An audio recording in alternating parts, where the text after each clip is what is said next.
When civilians need help, they call the police. When the police need help, they call the Emergency Service Unit. Police emergency service workers are being credited with saving a woman's life. New York cops in full combat regalia. CNN, there are reports of an explosion possibly.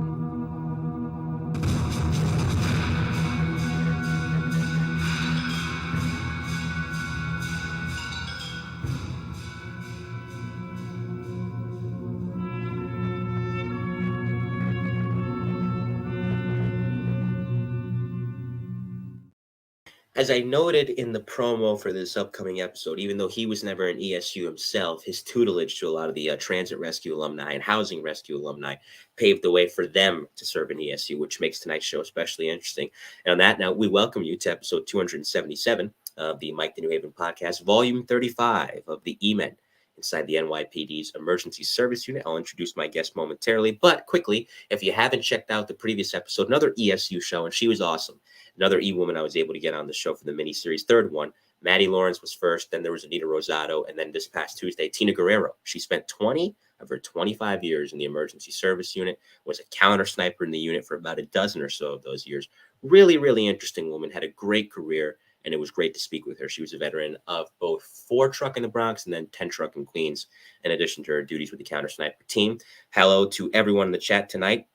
A lot of different people tuning in. I want to say hi to them in order before I get to our sponsor, John Albanese, of course. He's always a big supporter. John Costello as well. I was messaging with him earlier. Good to see you, John. Kenny Bowen, always here as well. Christian Williams, Darren DeFries, and Bill Ryan of the Ryan Investigative Group, who, of course, helped me create the Tales from the Boom Room miniseries, which profiles retired members of the NYPD arson, explosion, and bomb squad. We got somebody here from LinkedIn. I'll see who it is in the moment because it doesn't pop up as the username yet, and I'll see momentarily. But in the meantime, a word real quickly from Joe Murray. If you're ever caught on the wrong end of the law, call Joe Murray. Joe's a retired NYPD police officer turned criminal defense attorney. With 15 years of experience in the NYPD from 1987 until 2002, he parlayed a successful career in the NYPD into an equally successful career as a criminal defense attorney. His website is jmurray-law.com, where you can reach him at 646-838-1702, or just email him at joe@jmurray-law.com. Yeah, Joe's a good man, a good supporter of this show. It's James Murray, by the way, in the chat on LinkedIn, who's a retired section chief in U.S. Customs. Good guy, and always another one who's a big supporter of the show. Thank you guys for tuning in tonight, of course, via YouTube, LinkedIn, and Twitter. All right. Though he like I said, though he never officially worked in the NYPD Emergency Service Unit himself, his assistance and innovation in relation to the unit has been essential to its development and evolution across the decades. And the reason that I say that is he's a 21-year veteran of the old New York City Transit Police, and he was a charter member and was one of the people that helped create at least the Emergency Medical Rescue Unit, which was Transit's version of ESU, which was formed in the fall of 1977. And he'd stay in the unit and help lead it later on as a sergeant, all the way through his retirement in January of 1994. So a lot of the guys, like I said, from housing rescue and transit rescue worked with him, and they went on to do great things when they came to the Emergency Service Unit upon the mergers of both departments into the NYPD in the spring of 1995. And that for this volume 35 of the E-Men inside the NYPD's Emergency Service Unit, retired New York City Transit Police Sergeant out of the Emergency Medical Rescue Unit, Joe Sede. Joe, welcome. How are you? Good evening, Mike. How you doing today? Doing quite well. And if I didn't shout you out already, I'm doing so again. I guess I don't remember if I did. Scott, also a transit alumni out of one of the districts, I believe 33 in Brooklyn's in the chat. Don't know his last name, but his first name always pops up in the chat. So before we get into your career with TPD, tell me about your childhood. Where'd you grow up, Joe? In Brooklyn and in Pennsylvania. I was kind of back and forth. Flatbush when there was nothing out there. That's where my family lived. Spent most of my time going back and forth between there and Pennsylvania. Why was that? Family issues. Okay. You know, but then when I retired, my wife and I moved back to Pennsylvania after I retired. About 3 years after I retired, we Okay. lived in Pennsylvania, and then Florida. Yeah, not bad. You know, We're all old people are. Well, what do they call Florida? The sixth borough? Yeah, that's it. Makes you sense. run into people you know from all over the place. That's right. Oh, yeah. Oh yeah, it's definitely the sixth borough. I can see why. So, where did the interest, if there was an interest at all, in going on to the police department or wanting to be a cop, period, come from? I never had an interest in it. Really? Never, Hmm. never wanted to be a police officer. I was working for AT&T, and they had all kinds of manpower issues and strikes and everything else. And I was supposed to be transferred to. I was in New York. I was supposed to be transferred to Pennsylvania, and they promoted me, so that transfer went out the window. And I got an attitude and went down to Lincoln High School one Saturday and took the transit police test. Hmm. That's how it just evolved from there. And then I said, my goal in life is to walk a post for 20 years and retire. Well, it didn't quite work out that way. Oh man, it's always those who have the simplest goals that go on to do the most extraordinary things, as we'll discuss tonight. And thank God you did get that attitude, because it paved the way for some great things. So this is interesting in that I believe a friend of mine who retired out of the housing police, Scott Wagner, mentioned this, is that transit and housing pre 1981, I think the last year of them doing this was 81 or 82.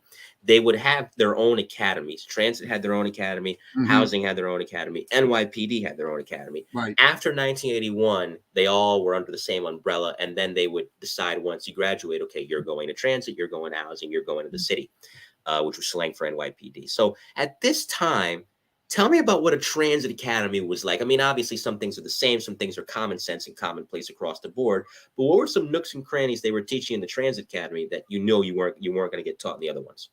They really stressed a lot with interaction with the public. You were in the middle of the public.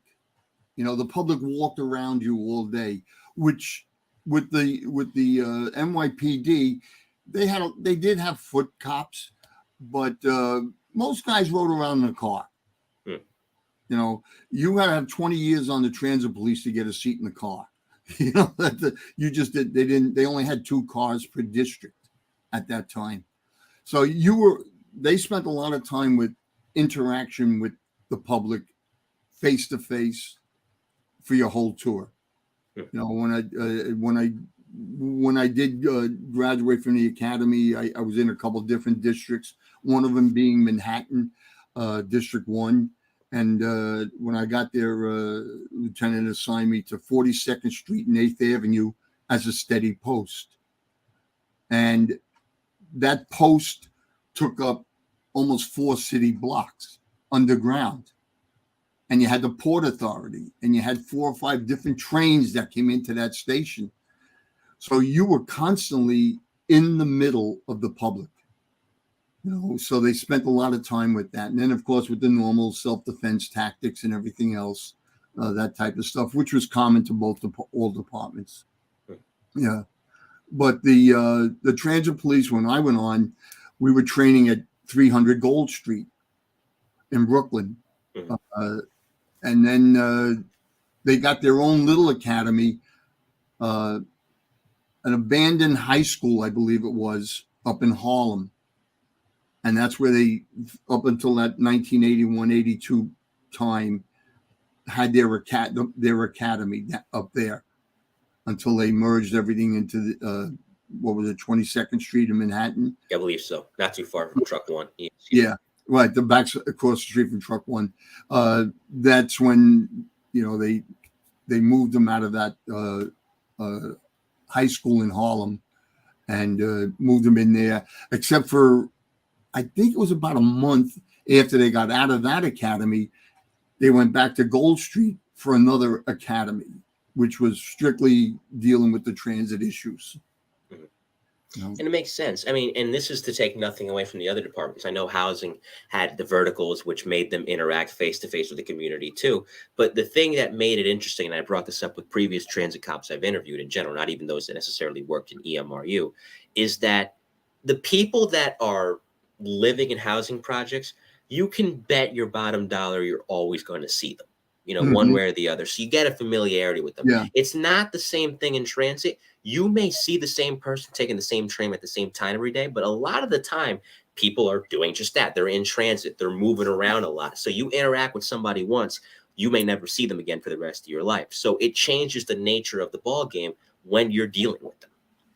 When like, for example, at 42nd and 8th, a bus would come in from New Jersey, another 50, 60 people down the ramp, trying to catch a train, the 8th Avenue train, or walking over under the ground to Times Square and catch a 7th Avenue train. And like you say, you just stand there and watch hundreds and hundreds of people go by. Every once in a while, you'll remember somebody for some reason. But generally speaking, you didn't build a relationship with people like housing police had to do, because they're out there, like you say, every day with these people up to this apartment, this kid running around, what have you. They had to build a relationship. We just had to be cognizant of what was going on around us. You learn to read people's faces. This something ain't right. He ain't smiling today. What's going on? And you look back where he just came from, and there's somebody laying on the ramp or something, that kind of thing. Totally different interaction. When you came on, you got out of the academy in 74. You went in 73 and hired a Billy Dempsey, retired E-man in the chat, who should come on the show, by the way. I'm waiting for you to come on the show, Billy. What gives? You came on in a time in which it was the wild, wild west, across the board of the city, but especially in the subway, the graffiti, the crime. You had a homeless problem. You had a drug problem. So there was an incentive to clean it up. Now, it was difficult to do so with the resources or lack thereof that you guys had. But for a young guy starting out in District 32, maybe you're cognizant of that, maybe you're not. But tell me about your mentality getting out of the academy, going to District 32, and trying to make an impact. I imagine doing the point-to-point rides, right? With the point-to-point what? The point-to-point rides, right? Were you doing those earlier? Oh, yeah. The train ride, yeah. That was. I loved riding trains. There's other cops that I don't want to be on it. Me, I would get, guys would say, will you swap with me? Yeah, I'll take your train. I love riding the trains. I guess maybe I was born to be a hobo, but, yeah, 32, unfortunately, had a bad reputation. Okay. Mm-hmm. I got there and I loved it. Some of the greatest guys in the world I ever worked with. They had your back. I had a little bit of a shoot-up incident one night at one of the stations during a booth holdup. And I mean, I had more help than I could ever imagine. And the sad part was I'm yelling for help, and I'm running away from the station, chasing the guy, and they're all going to the station. A little bit of a mix-up on my part, but we had no communications. Our radios were horrible. They were the old big Motorola's. They weighed a ton. They weighed more than your gun. They were good for if you had to hit somebody, but terrible as a radio. So it was a different lifestyle out there, and you had to be very sensitive to what was going on around you. And there was guys out there like I met in 32. They go, he's got a gun. I know he's got a gun. And they were just good at it. And me, I'm like, yeah, could have fooled me. I'm like, you better wake up there, boy. You're in trouble. They were just good at it. And that was, I guess a lot of them grew up in the neighborhood, mm-hmm. And they just knew it, and here I am from Pennsylvania, dropped in the middle of Bedford-Stuyvesant. I'm one step short of being a tourist out there, and it was interesting, and I learned a lot there, and I worked with some really awesome guys, out there in 32. I loved it. And then, but the only trouble was it was all 8 at night till 4 in the morning, which to newlyweds, really, yeah, we were only married a year or so. So that really, was like, so when the opportunity came to rotate or what have you, I took that opportunity and moved moved into Manhattan, which it was different. And again, you move in, you go to work in Manhattan, and that's a totally different environment. You're dealing with, especially being at 42nd Street and 8th Avenue, you're watching all these people and I don't mean this in a disrespectful, like ants on an anthill. They're running around. They're all going places, and you're just standing in the middle, watching it happen. And trying to pay attention to what's going on around you, because they're all rushing someplace. And that started at like 6 a.m, and that went on until about 10 at night. Up in Manhattan. So you especially with transit, you had to have all kinds of different mentalities to work with. And when you got on a train, you're riding through from Bedford-Stuyvesant all the way up to the Bronx, and it's like you're traveling through all these different communities, and you see different things, and it's just, I mean, the thing that used to break. Oh, I used to get so upset when I'd see it. 3 o'clock in the morning, some 16-year-old girl with her baby on the number 2 train, and I'm like, both of you belong home in bed, and you see that, and it kind of tears you up inside when you see things like that. Or the homeless just sitting on the train all night trying to stay warm and just riding back and forth. And for the most part, you just left them alone, because what were you going to do with them? Roll them onto the platform and create another mess? It was a difficult time, watching what's going on and living it too. So when you get home to suburbia where I lived, it's like, oh, this is nice. I like this out here. No 16-year-old girls with a baby walking around at 3 a.m. And I mean that as a heartache. When you see that, right? You just both belong home in bed, not riding the number 2 train or whatever. Yeah. So it was an awakening. Doing that train riding. It shed a spotlight, by the way. Hello to Pete Pranzo, retired street crime lieutenant and author, previous guest of this show as well. It shed a spotlight on what was going on in the city at the time, and really across the country as a whole, but especially in New York, where, as I brought up several times on the show, I kind of describe it as to borrow the quote from the headline, the Ford to city drop dead era, where the city was broke, and everybody was feeling it. I mean, this was during a time when you had cops getting laid off, firemen getting laid off. So it was a time when you had to hold steady physically, because it wasn't easy. Resources were scarce.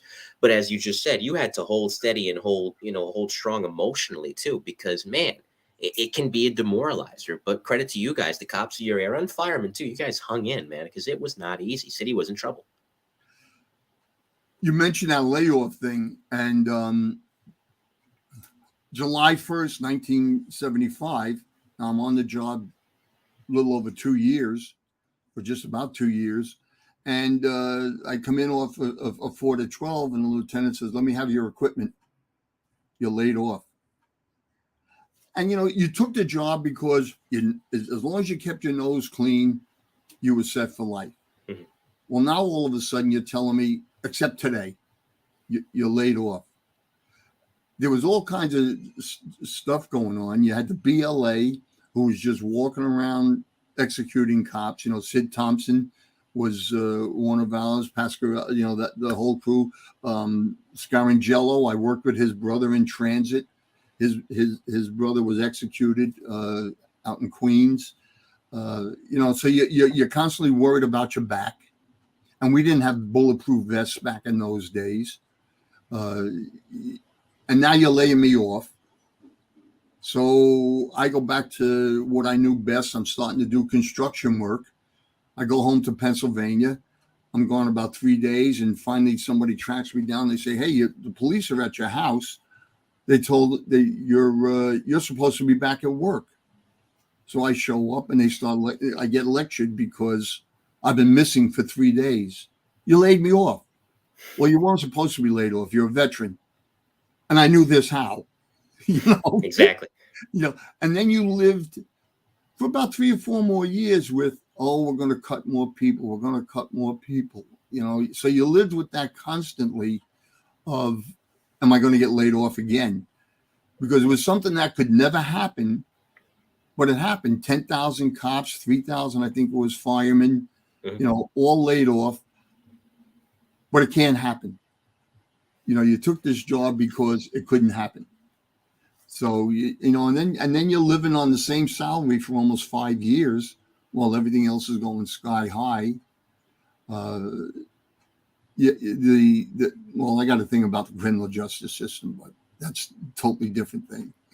But, so you had to go to work every day and do your job. So that was a lot to deal with. Your resources in the city were extremely limited. They weren't hiring any cops or firemen. It was only about after a year or so they brought them back under federal money, which those guys live with more stress because if there's going to be more layoffs, they're the first ones to go.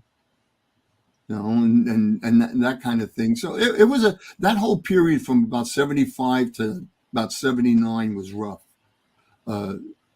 with any department in the city, because you never knew what was going on or what tomorrow was going to bring. I was lucky. I had the 3 days off, and then I was back and never laid off again. So I lucked out there. But there was guys that were gone 2 or 3 years, and they had to buy back their pension and all this other stuff, and that's a hard nut to crack, because at that age group, 20 to 27, 28, you're trying to start a family, you're trying to buy a house, you're trying to do this, you're trying to do that. And all of a sudden you got one salary for 5 years straight, while everything else was skyrocketing then because of, you had wage and price control. So my wages can't go up, but my prices can, things like that. So you lived under a lot of stress back then. And that's not even counting all the emergencies that you still had to go to and respond to. So yeah, it was an undue time, because like you said, you're not getting paid enough for all the stuff you're having to deal with, especially in that time on the subway, 4 million people a day, not even counting the homeless population. You're right. It wasn't a good time. City was broke. There's no other way to say it. The city was broke. This was during the Abraham Beam days. It was broke. Yeah. And the funny thing is, they blamed Lindsay because he gave away all the money, but Beam was the accountant. He was the controller. I forgot that. I didn't know that. Yeah, he was the controller, the guy who signed the check. So what didn't you know when you became mayor and you authorized this hiring and everything? But that's politics. That's a whole different world, as I'm sure you know. Oh yeah. And that was tough because guys were told, basically go become a bus driver. Go drive a city bus for a few years. And imagine, 1 second you're chasing down robbers, you're making a gun collar. Next second you're picking up 16-year-olds, on their way home from school. It's listen, still a city job. You're still getting a city pension, but it's not the same. It's quite the drop off. It's a demoralizer, like I said. And it's mentally damaging, because a lot of those cops and firemen couldn't let go of what they were. There's stories of cops hearing the 1013 on the radio and taking the bus with people to it, ding, ding, ding, ding, ding. You're going all the way. It was rough for them.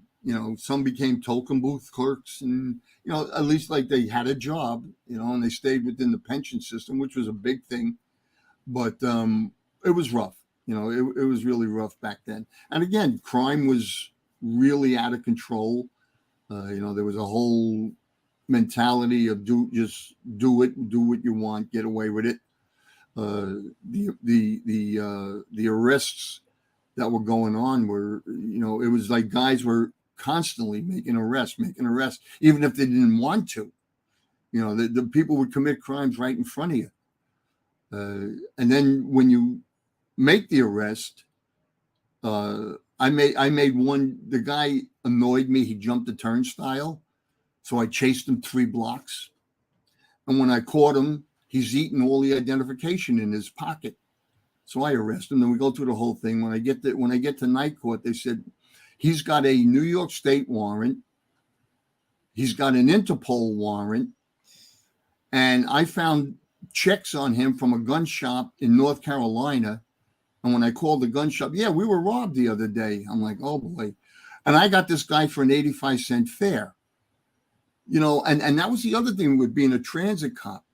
I stopped this guy for an 85-cent fare, because he annoyed me. He did it in front of me. And next thing I know, I got Interpol, New York State rape warrant, and a warrant from North Carolina for knocking off a gun shop. But I'm dealing with an 85-cent token. You know, because as you never knew what you were walking into. You know, please stop smoking, and the guy turns around with a gun in his hand. Oops, you know, and that's not the lighter. That was a real gun. Right. So, you know, you never kind of knew when you approached somebody what you were really getting yourself into. You had to be a little hypersensitive. Oh, yeah. And that's still the case today, where somebody that jumps the turnstile, 9 times out of 10, if they commit a crime in the subway, they can afford it. They can afford it. You know, it's on occasion you will get that 15-year-old knucklehead. He's not a criminal. He's just making a stupid decision. Hey, kid, knock it off, pay the fare. But a lot of the time, you know, a lot of the people that jump the turnstile end up committing a crime. You know, there's no sympathy story there. They can afford to pay it. They just don't want to be caught. But in that case, look what that turned into. Yeah, exactly. You know, they've got all kinds of money on them. Mm-hmm. But I ain't paying the 85. Oh, back then, 85 cents. 85 cents. And you're going to jail for 85 cents. But you got $250 on you. I didn't want to spend it. Yeah. Okay. You know. I remember one time you mentioned Jackie Maple earlier. Yep. In Times Square, he gets a guy for going over the turnstile. Guy had just knocked off a bank upstairs. There you go. Yeah, you know, again, you never knew what you were getting yourself into down there. And for years, I don't know how it is now, but for years, it was single patrol. No matter where you were, it was one-man patrol. The train was one man. The station was one man. You didn't have a partner. And you had, you know, up until the mid to late 80s, when we got better radios, you had no real communication. You just hoped for the best, that you were in a spot where they could hear you. So, and that, again, one-man patrol. Right. So you had that whole train.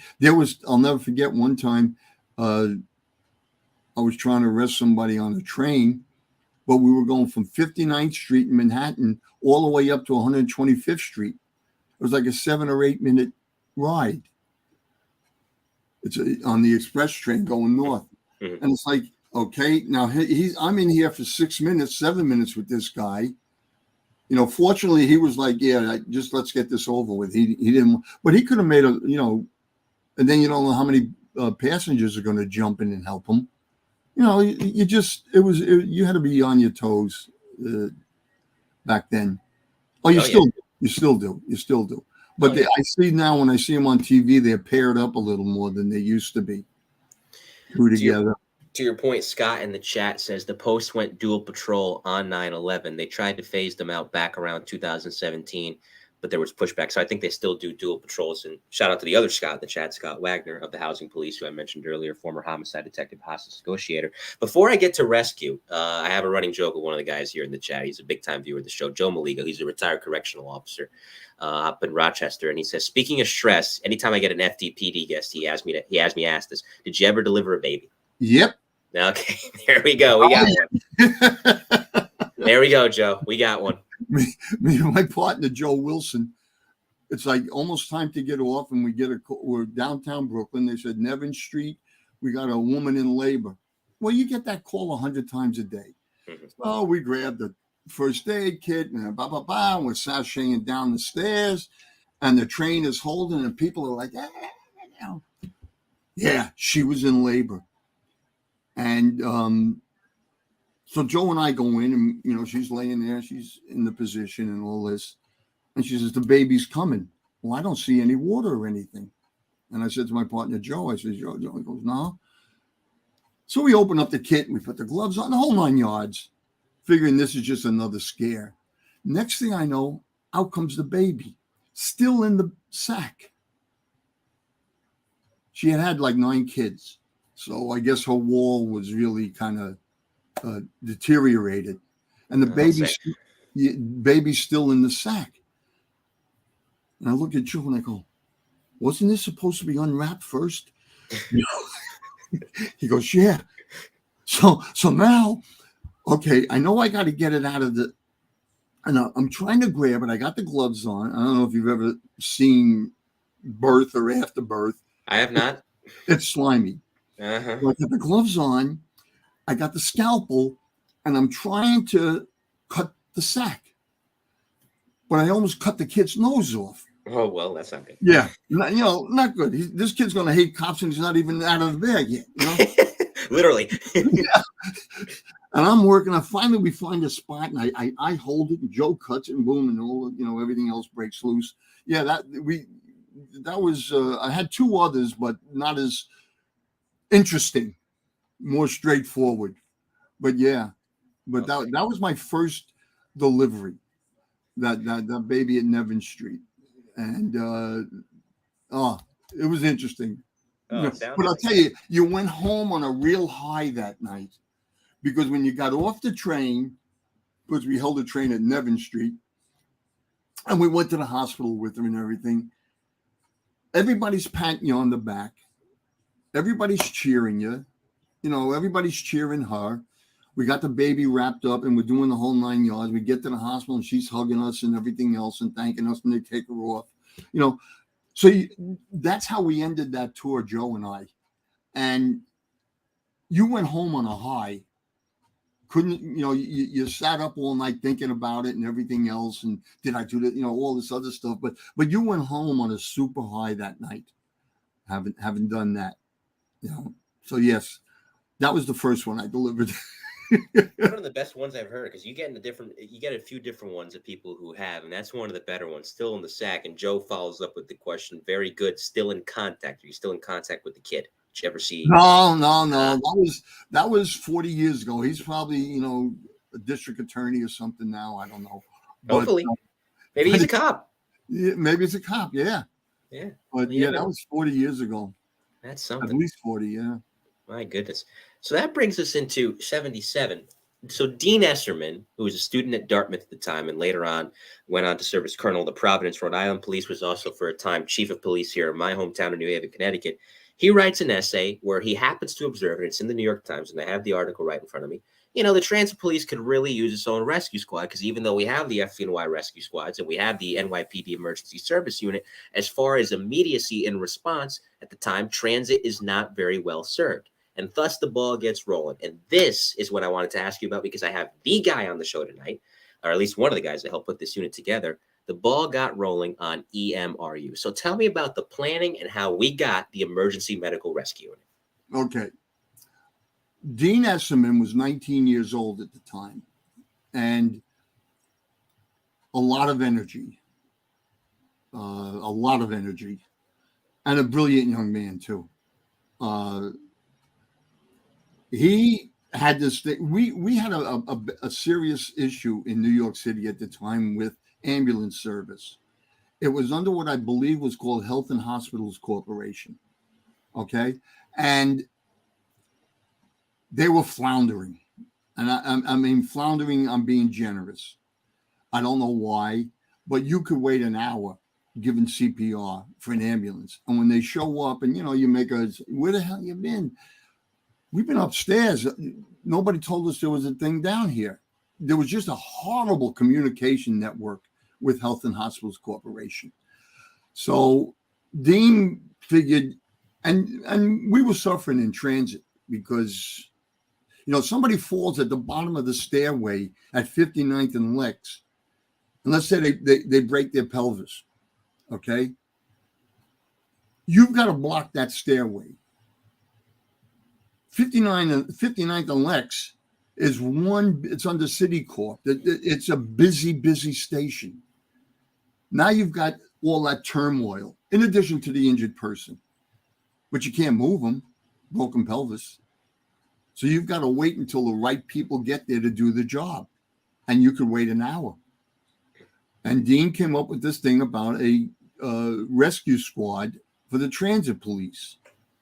And certain people bought into it. Chief Garlick did, Chief Boza, Chief Valentine, Inspector Valentine at the time, bought into it. The biggest problem was, though, we were still in the middle of the financial crisis.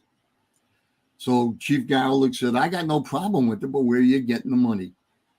Well, Dean Esserman went out and he scrounged up money.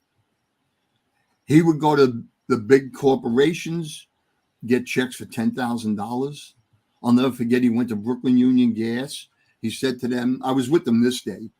He says, A&S down the street here just gave us this much money. Would you like to help? And he gave them the whole story, Well, we can't give you money. I guess it had to do with the type of organization Brooklyn Union Gas was.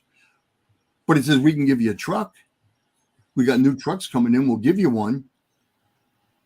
Okay, I'll take a $20,000 truck, And sure enough, a week later, a brand new truck is delivered to us. So Dean went out and hustled all of this. And with the help of inspector at the time, Valentine, they came up with a first responder course, right? And they took everybody that was a car driver, RMP driver, and they took some of us from fixed posts, like I had 42nd and 8th, and they sent us to this course. I think it was 2 weeks, I'm not sure. And during it, I got to talking with Dean and talking with George Mitchell and talking with Inspector Valentine. And I was a fire rescue captain out in Long Island, very busy town of Freeport. And so I had lots of experience with rescue. And we talked and talked and talked. And that was the end of it. We graduated these 40 guys from the class and off we went. And about a week or two later, Inspector Valentine calls me up and he says, would you be interested in trying to put this unit together? I says, yeah. I says, I'd like to try. I says, and if it gets off the ground, I said, I'd like to be the first person in it. I don't want to help set it up and say, well, thanks for coming by. We appreciate it.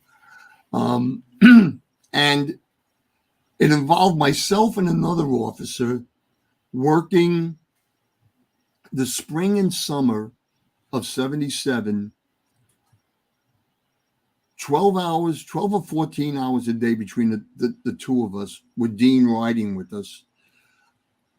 How much work is there? Where would we best serve? Doing all the logistics on it. And what kind of equipment do we need? And we did this for about, I'd say 5 or 6 weeks, 6 days a week. And there was days where myself and the other officer would put in 12-hour days each. No overtime or anything, because, well, let's see what happens in that period between 1 in the afternoon and 8 at night. Just trying out the different time periods. Because again, fiscal crisis, everything was going to be very limited as to what we could do or get. Are we okay with the time and everything? Yeah, we're good. Keep going. Okay. So we did it for about 6 weeks, I think. And Dean did his reports and his presentations to Inspector Valentine and Chief Garlick. And that was kind of the end of it.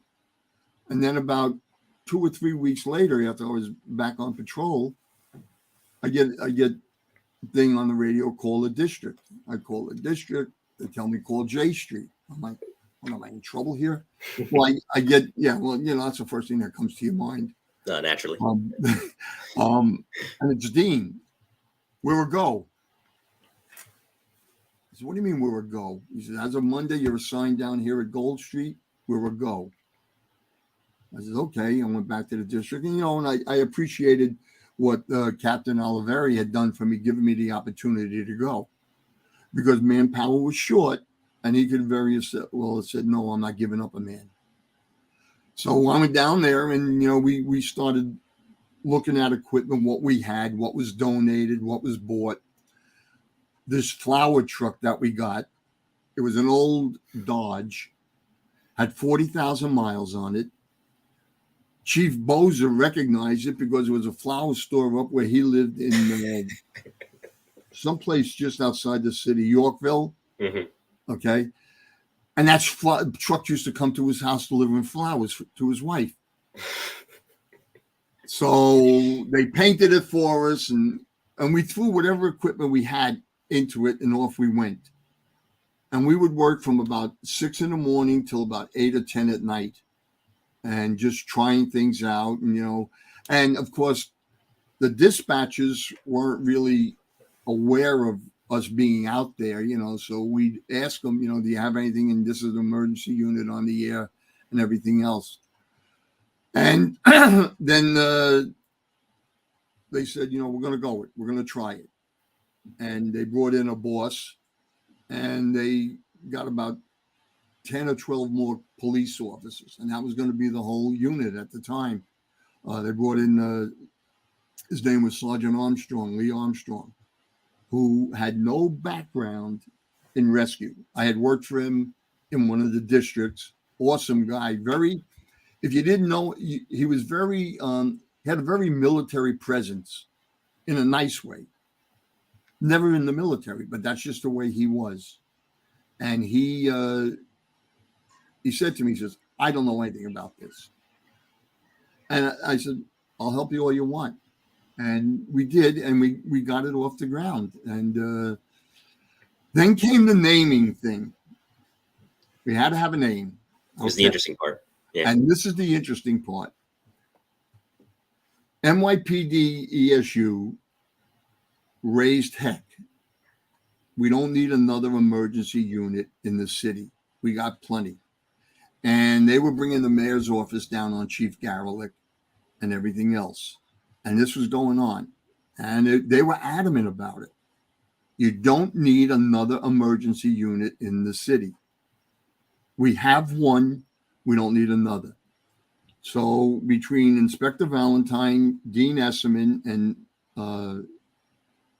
Chief Boza, what about we do this?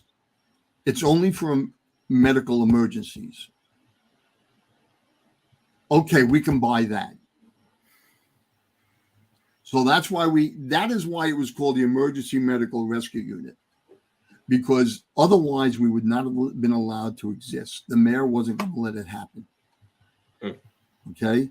He was caving into the NYPD bosses. As you know by now, it morphed into one of the finest emergency service units around. But that is where the connotation of emergency medical rescue. We had to concentrate on the medical thing because there was an emergency service unit.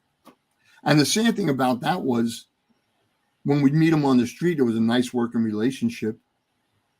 It was way up here that the problem came in. It's like anything else in life. The people that are out there busting their butt get along fine. I don't care who helps me get this guy out of the car. It's the people up here who are image conscious. So then after we worked that out and we settled for the Emergency Medical Rescue Unit, Sergeant Armstrong brought in about 12 more guys, I believe it was. It was a small contingent. We only worked 2 tours a day, 6 days a week. We didn't work Sundays, but that was because of manpower allocations. Right. We didn't have the manpower. We didn't have the equipment. Makes sense. Yeah. So, why spread yourself any thinner than you have to? Exactly. But over the years, we became, in my opinion, and other people I've spoken to, a highly respected rescue unit. We were innovative with the airbags, getting people out from under trains, getting people out that were stuck between the train and the platform. These were things that used to take a long time to do. Jack the train up, move the train sideways to get the person out. We had it down to minutes. And Sergeant Armstrong, who eventually became an inspector, he was very, how can I put it? Joe, go learn what you have to learn how to do it, and bring it back. So he's very trusting in that I wasn't just going to go off someplace and not do a job.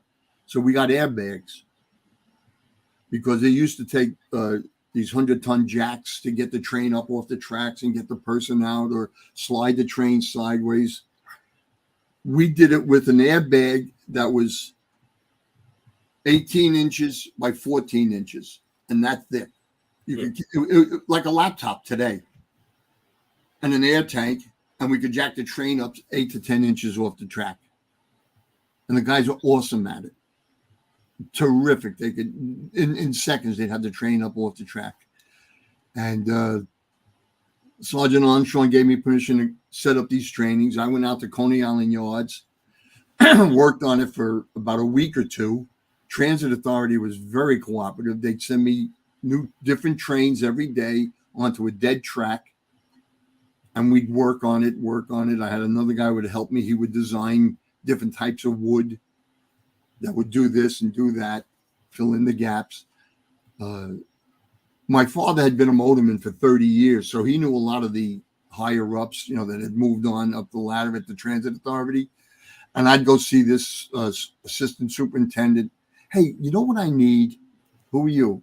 My name's Sede. Are you Joe Sede's son? Yeah, that's me. Oh, how's your father doing? Blah, blah, blah. So I said, I need this. No problem. And they'd shut down a track for me to go run a training, which was fantastic on their part. And Sergeant Armstrong, do what you got to do, Joe, and come back and it worked out great. There was a lot of the guys would come out. Well, Joe, did you try this? No, I never thought of that one. Let's try this and see how it works. So the guys that were there were really, really into it. It wasn't like, I got myself a nice detail. Now I'm going to skate. It wasn't like that. We had brought in good officers who wanted to work and make it better. So that was a good part of it. Sergeant Armstrong really led us on for somebody who was not familiar with any type of rescue work. He created one awesome unit. That was the good thing, and I was glad to see him get promoted to lieutenant. Besides the fact that I came in as the sergeant, but that's another story. But yeah, it was an interesting growing thing because we had no budget. Now the airbags they bought for us, okay, but we needed saws. Well, you don't have a budget. Where are you going to get saws? SAWS, that is. Equipment and supply. Another great bunch of guys, and the boss is there. You could buy stuff, but it couldn't be more than $100. So I go out and I buy with my own money, let's say 5 saws. And I get 5 receipts and everything else. And for a week, I take the receipt over, get my money back, get my money back, get my money back, get my money back. And they had to be approved by the head of what was called special operations. And it was an awesome guy by the name of Inspector Mills. He died in 9/11. Charlie Mills. Yeah. And what an awesome guy. And he's signing them one day and he goes, Sede, I'm going to laugh when they lock you up. I said, Chuck, you signed him. I got the top bunk. We're going to jail. What a terrific guy. How many are you bringing this week? I got 7. Okay, no problem. And the ENS would reimburse me the money. And it worked out. We got tools, we got equipment. We got into rappelling, how to buy ropes. Who knew it was $1.10 a foot for a rope? Yeah, ropes. We got them to buy the harnesses for us, but the ropes were something else. So I'd buy 100 feet of rope, get a receipt, get my money back, that kind of stuff. And then eventually,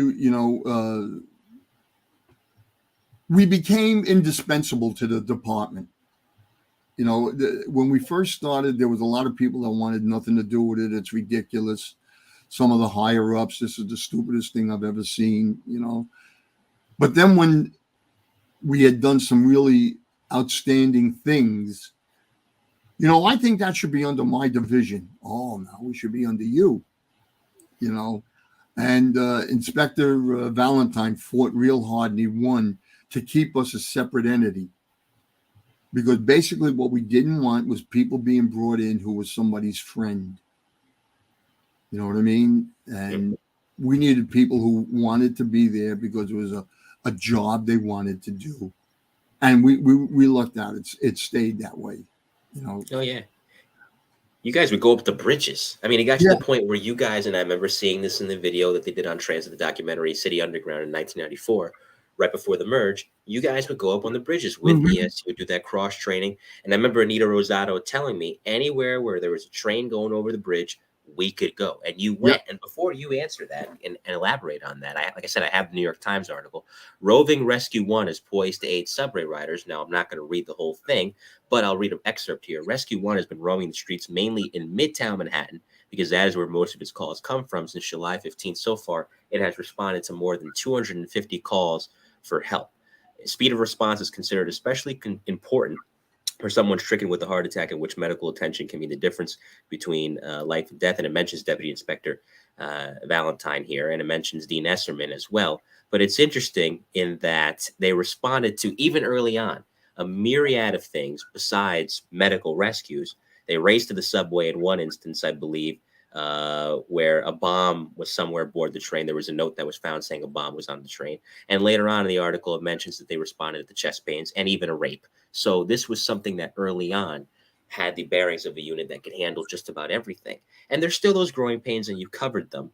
But now there comes the point where, as a sergeant in the unit, and I bring this up because a while ago, Jerry Kozlowski sent me one of these big old binders along with several other ones, in which in this specific binder I have here, the training manual, or one of the training manuals that you put together, because it's different when you have an EDP above ground versus below ground, or when you have a fire, or even when you have a perp search. And it happened plenty of times underground where a guy will run down the subway tracks. He's that desperate to get away. So putting together the manuals where you're trying to encompass all these different scenarios that can occur in the transit system, let alone in New York City. Tell me about the writing process, especially as the unit got bigger with more personnel. I had I'm using the word I, but it's more we than that. Okay. I don't want this to be an I thing. It's a we thing. Right. With OSHA and the Police Foundation, you had to have a manual of some type that told people what they could do and couldn't do. You know how OSHA is with that stuff. So I put together a training committee, and these 5 or 6 officers were my training committee. And we all got certified as instructors. So whatever they said was gospel. It was legit. And we would put together the manual, and we would read it over. And after we would settle on something, and we would base it on experiences, a lot of what about ifs. And then they would laugh at me and say, okay, now we're going to have the how can it bite me in the butt meeting, you know, because I want that feedback. You want that feedback. You want to know how it can go wrong. You know, you don't want to sit back and say, what a great job we did. And next thing you know, 2 weeks later, your whole thing is up in flames. And we would sit there for another couple of days putting together this what about it, you know, bite me in the butt thing. So the manual became quite extensive. You know, when they come into the unit, when we would select new officers, depending on how many there were, it was anywhere from 3 to 6 weeks of training. You know, the more officers. That's my goodness. That's, you know, that's a short period, but a lot was covered. I imagine that in that time frame. Yeah, but you're doing it 8 hours a day. No, you know, so we would cover. It was about the same as the PD's course, emergency service course. But then you would always team them up with a seasoned officer who would give feedback. You know, they rated the officer, Joe, this guy's got a problem with this or a problem with that. But so we spent a lot of time creating this manual based on department orders, which was a big thing. The department, I'm sorry, I got a thumb up there. It's rating your podcast performance so far. I gave you a thumbs up, so you're doing great. I concur. It would, the department orders came first. Yeah. As to what went in there, followed by the what about ifs. Mm-hmm. And we did a lot of hands-on training, with an EDP, getting them, okay, you have them here, you have them there. You have an EDP on a station. Containment is the most important thing, on a station.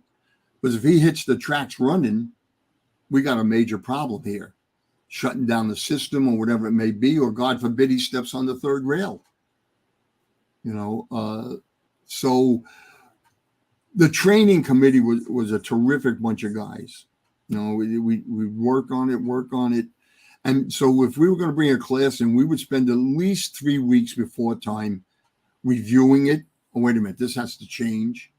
Putting in new directives, new training methods.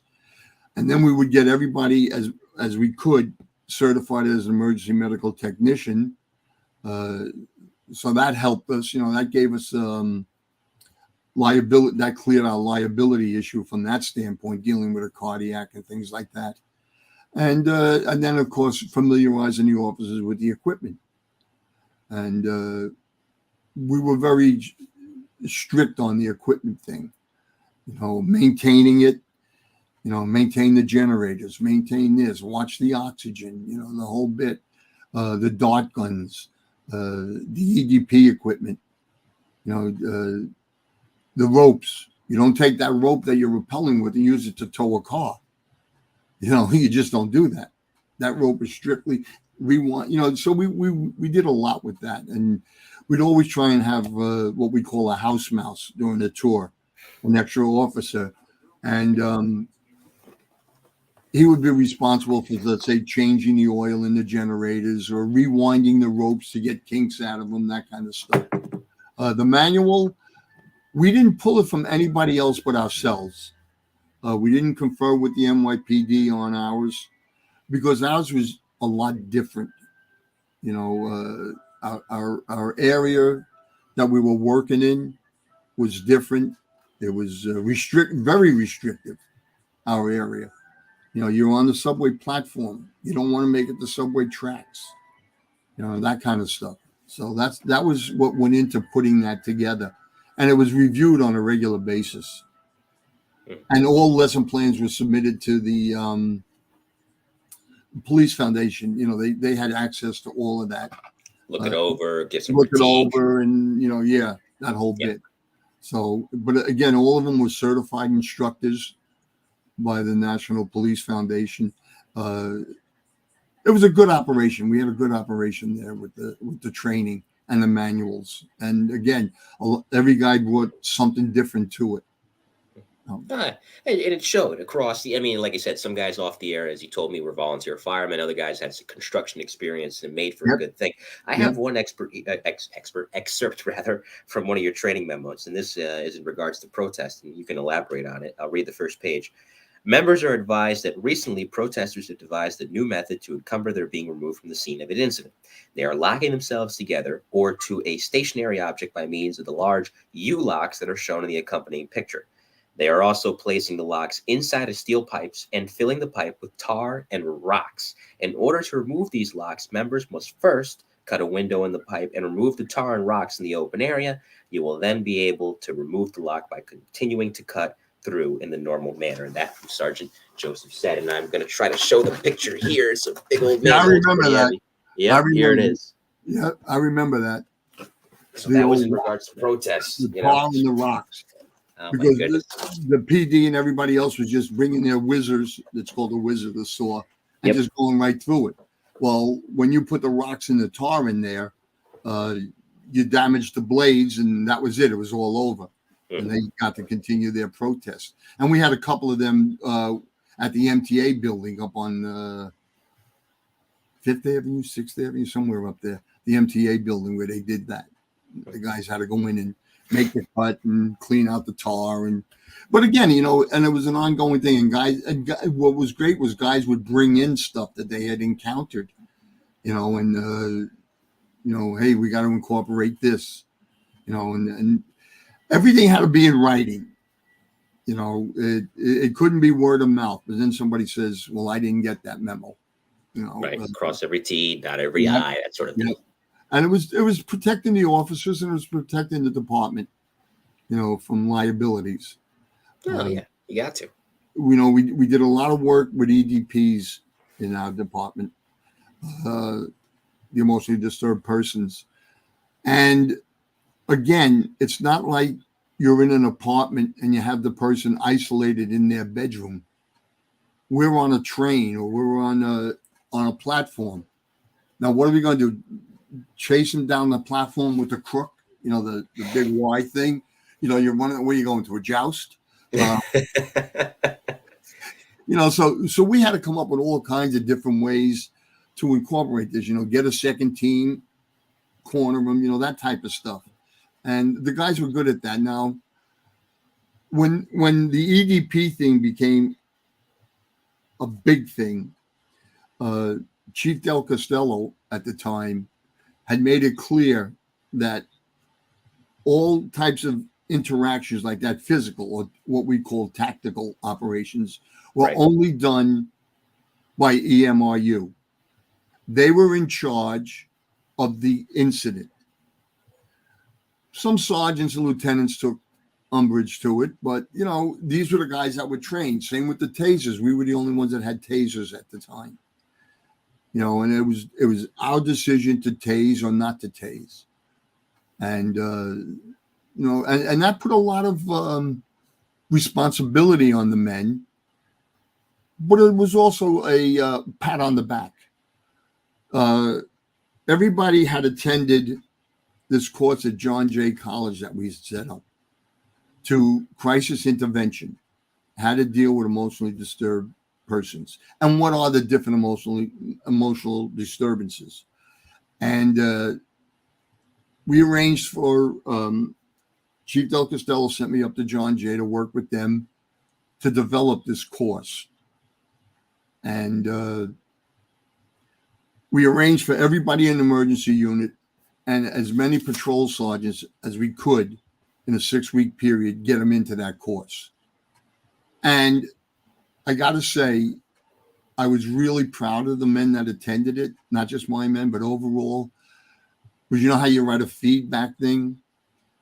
We were getting feedback like, in my 15 years in the department, this is the best class I've ever attended. I'm like, whoa.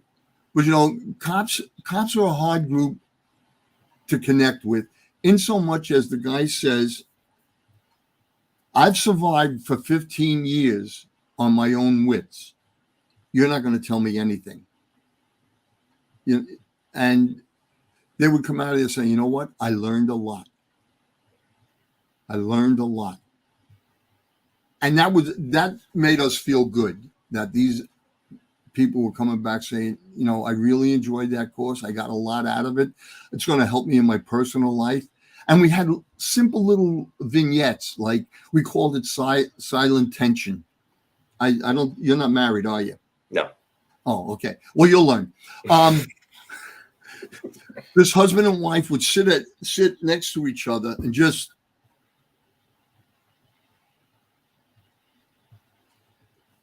the tension building and not saying a word. And you'd watch this. How do I deal with this? How do I interact with this? That was in the course. John Jay did a fantastic job of helping us put this together. They hired actors and everything. We had one vignette, and the guys loved it. We would take you, send Mike out of the room, and we'd say, who do you want to treat Mike like? Oh, let's treat him like the mayor. And we'd call you back in, and on your way in, everybody would stand up and applaud you. And, God, I love working, blah, blah, blah, blah, blah. And they'd ask you questions, and after a couple of minutes, you'd figure out, I feel like I'm the mayor of New York. very good, you got it. But the third guy, and we had to be careful who we picked for this one, he was treated like some dirtbag. When he walked in, he was called names. And what we did was we had taken away the podium, and he had to stand up front with no podium in front of him. And the first thing he would do is this: fold his arms and back up to the wall. And the whole purpose was to learn body language. When you're interacting with an EDP, what's their body language? He's afraid. He's nervous. He's not comfortable with this situation. How do I make him feel good about himself? And it was a fantastic course. The department got an award from Congress for having put this program together. It was really great, but that's the kind of leeway we were given by our chiefs, Chief Meehan, Chief Del Costello, Chief Bratton. We were given this leeway to do these things, pull guys off patrol, pull sergeants out of every district, and send them for this training. And that was like a pat on the back to the unit. We like what you guys are doing, spread it around. And, so those were the different things that we were encountering over the years, that type of issues, incidences. It validates the existence of the unit and why it was created in the first place, to where if you have any doubters, you could say, aha, look at this. The fact that guys are telling you 15 years into their careers, almost to a pension if they want to do a 20 and out. This is the most I've learned. This is the most fun I've had in any kind of class. And before you respond to that, someone wants to say hello to you here. Steve Stefanakis, who I promised would be here, says, hello, Joe. He's tutored in via LinkedIn. Joe trained us in the startup housing rescue, which I have yet to touch on and will. And a couple of questions here in the chat that you can answer. Chris Ebdin, I should say, not Edmond. Sorry about that, Chris. Says, how did you guys get along with the FTNY rescue squads? Marvelously, which created a little bit of tension between us and ESU. I figured, especially one truck at the time. We were like, what was it, Avis? We try harder. Was that Avis? We're the badges. We try harder. Mm-hmm. We wanted to be everybody's friend. And that was hard because there was a lot of tension between fire rescue and NYPD ESU. Yeah. And a lot of my guys were, a lot of the guys in the unit were members of volunteer fire departments. So they knew a lot of the fire. Hank Millay, him and I had a part-time job together. We were friends outside of the department. You mentioned Hank earlier. Mm-hmm. And a whole bunch of those guys. And one time, God rest his soul, Chief Raymond Downey, who was killed in 9/11, came to me and he said, I understand you have a subway rescue course. I said, yeah, Captain. He was a captain at the time. What's the chance of having my rescue companies go through it? I said, well, I'll run it up the flagpole, and blah, blah, blah. And I went to, I was the boss then. I went to the chief's office and asked him. He says, how do you feel about it, Joe? I says, Chief Meehan was from the NYPD. He was chief of our department. So I didn't know if I was going to step on toes. He goes, no, Joe, if you feel it'd be good for the men, yeah, do it. And so I called him back. I says, yeah, we can set up a training schedule. Now, the Transit Authority had a museum over on Court Street and Livingston. It's a Transit Authority museum. And they had all kinds of trains in there. And they had a one out on 86th Street in Brooklyn, a train up in a yard, schoolyard. So I went over to Court Street, and it turns out the guy that was running the thing was a motorman with my dad. Wow, small world. Said, yeah, small world is right.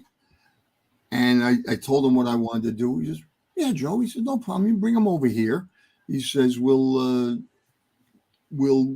shut off the power and you can jack up trains to you fairly well, and push them sideways and do everything you want.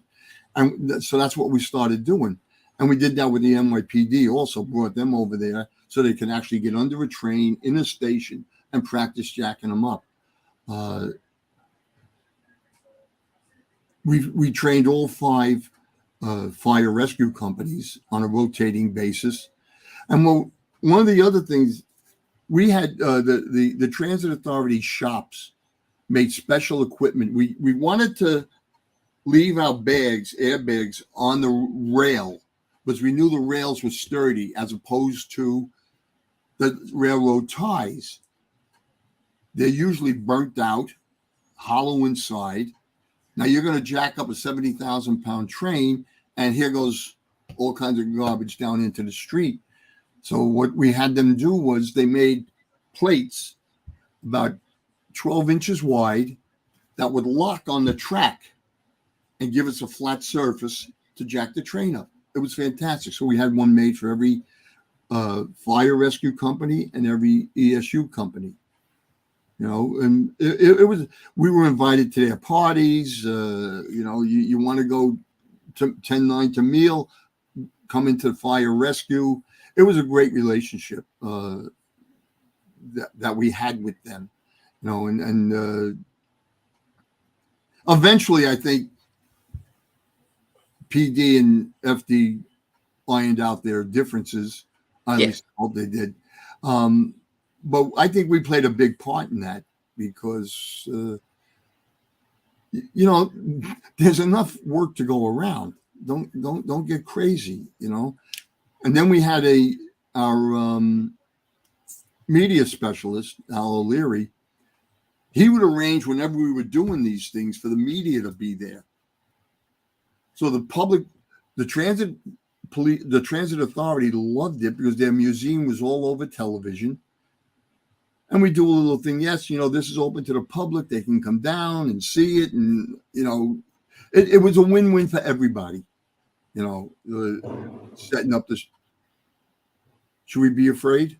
It's right outside of my house. I think that's a neighbor taking out garbage. I apologize. Oh, but it was a win-win for everybody. And again, a lot of the firemen, many of us knew off duty because of the volunteer fire department. I think Paul Hanshagen.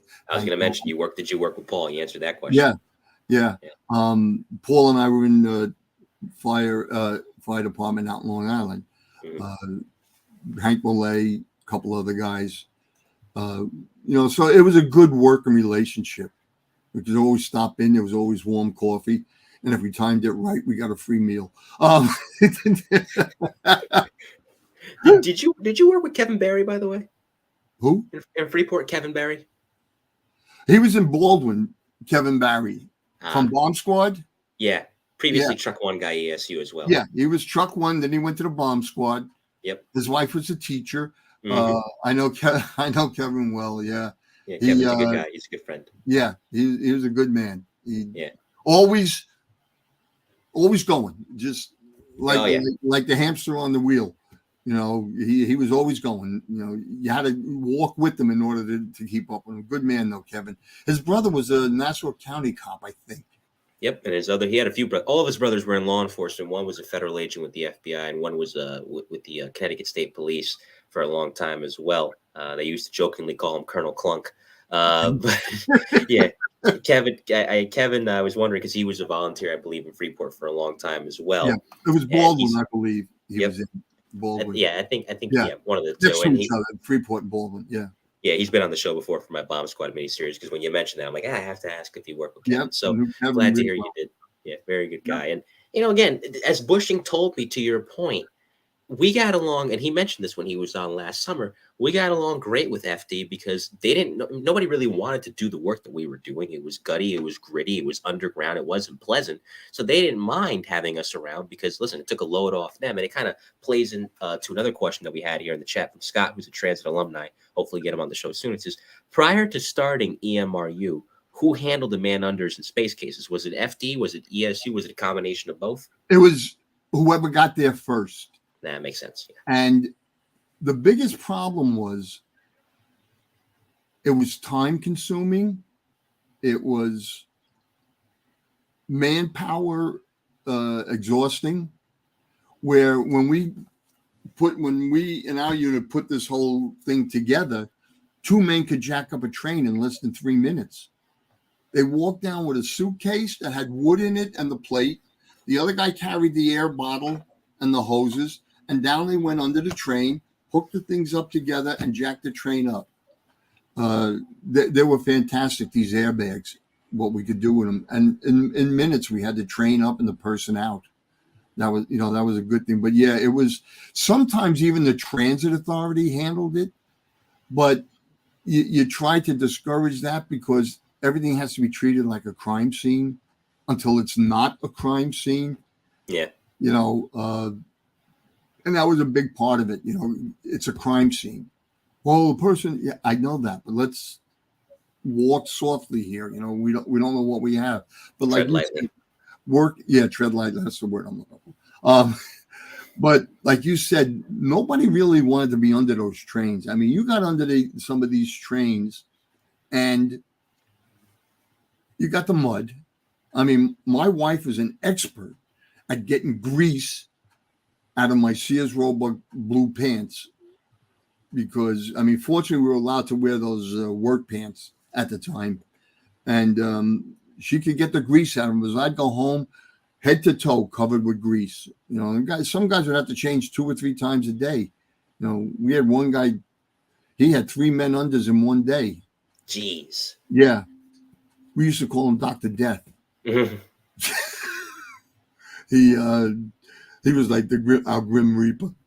But, so you're getting filthy and you're sweaty and, and now then they started with the bulletproof vest. So you got that on underneath everything. So you're drenched. It's just when something becomes easier, it becomes harder. Yeah. Dealing with it. Now you got to get out of there, out of the train. You're soaked, you're greased, everything else, It was a challenge sometimes, and like you said, everybody wanted to help. You need anything under their transit. Yeah, people. I'll see if I can get you some. I'll never forget one time, about 3 a.m. I was a boss. I was helping handle a mail under somewhere in Upper Manhattan. And it's like 4 a.m. You're exhausted and everything else. And we're finishing jacking up the train. We're putting it back down on the tracks. And I hear from up above, how much longer are you going to be there? And I'm just about to say something, like, until I'm finished, And I look up and there's Chief Bratton. Chief, we'll be done. Whoa. Good thing you kept your mouth shut that time, big guy. But he was like that. He'd show up at 3 a.m. at something. But yeah, you're under there. It's stressful. Not pretty. That's the other thing. What happens to a human body when it tries to beat up a train. Doesn't win that fight. No, I've never seen anybody knock the train off the track. I have. In a controlled setting, might we add. Yeah, that's good. I like that one. Controlled setting. Yeah, Okay. I came down in the wrong spot, but yeah. Yeah. But like I said, we had those airbags, and then we got Hearst tools and everything else. But the airbags were our forte. We could do just about anything with them. Open up car doors, take windows out of cars, the whole 9 yards. Do accident scenes with them. Yeah. And they were fantastic. And like I said, a little 14 by 20, 21-inch airbag would take a train right off the tracks in seconds. And Bratton mentioned that when I had Bratton on the show a little while ago, he did talk about that, how you guys were masters of the airbag. And I think I saw that when they did the episode of Cops in 94. There was a man under job. Mike Waster was on this one. Scott Zink from Housing Rescue. Charlie Caperna was there. And Franco Baraducci was there. And Franco's got the spotlight on from the beginning of the train. And you guys are moving them. You got the airbag. You created separation from the train and the platform. And you got to stick it there. And you're not doing it disrespectfully. I think it was Mike Waster that was moving them. They were doing it as respectfully as they could. But they moved it, like you said, 8 or 10 inches. And they just showed the guy's leg. They couldn't show the whole body, of course. Yeah. They got the guy out. Just, again, that much room to operate. Yeah. They were able to get the body out, cover him up, and put him on the train, get him out of there. It was so Did well with it. And we had a good working relationship with the company that made them. I don't know if they're still in business. It was called Paratech, and they were based in Frankfort, Illinois. And they would send us, like, they have a new product. Would we try it? You know, a very good relationship. And then, of course, they'd say, could we film you training? You know, so I ran that up the flagpole before I said yes. And they said, yeah, let them film it, training. And then, you know, they were using that to promote their product, you know, and it was good because they were fantastic. It worked. Yeah. It worked. We had an incident one time where we get a call. It was a Friday afternoon that a tanker blew up under the Williamsburg Bridge, okay? And it damaged the train. Can you respond? So me and my partner responded. And I get there and I'm looking. A piece of deck plate about as big as a tabletop, maybe 4 feet long by about 30 inches, 36 inches wide, 1 inch thick. And it weighs like a ton. Deck plate had blown up from the tanker up through the railroad ties and into the bottom of a train going across the bridge. And it went into the floor and welded itself to the third rail. So now everybody's there. We're there, transit authorities there. What are we going to do? And I says, you want me to run this? You think you can get it out of there? Yeah, I can get it out of there. So my guys got together and we took airbags and we put them between the truck that the train sits on and the floor of the train. And we lifted the floor of the train off the truck. Took a sledgehammer, made sure the third rail was off. That helps. Yeah. Or you get a charge out of it. Whacked the deck plate and got it off, right? Oh, the transit, can we meet with you next week to talk about this? I said, yeah, knock yourself. And it takes about 6 of us to throw it onto the train. And we're heroes and off we go. You know, I left the silver bullet and that was it. And Saturday morning, I get a call, come to the operations unit. I get there and there's a guy there from the Coast Guard. Can I help you? You're the guy that took that deck plate off from under that train? I said, yeah. Where is it? I don't know. Well, we need it. I said, I don't know where it is. Well, you better find it. Time out. Flag on the play. Time out. I took it home and made a paperweight out of it. Call the transit authority, ask them where it is. I got it off the train, threw it on the train. That was it. Oh, yeah, they wanted me to come back with a piece of deck plate. I needed 5 other guys. Yeah, it's just one of those funny things that, okay, I remember that issue. And my Not even a thank you? Yeah. Yeah, But that was one of the ones where you just look and you say, okay, how did this guy get this high? Because he had a lot of gold on him, so you figured he had to be somebody important. But you run into people like that all the time, You're under a train. Is he going to be there long? I'm late for work. He's messing up my day.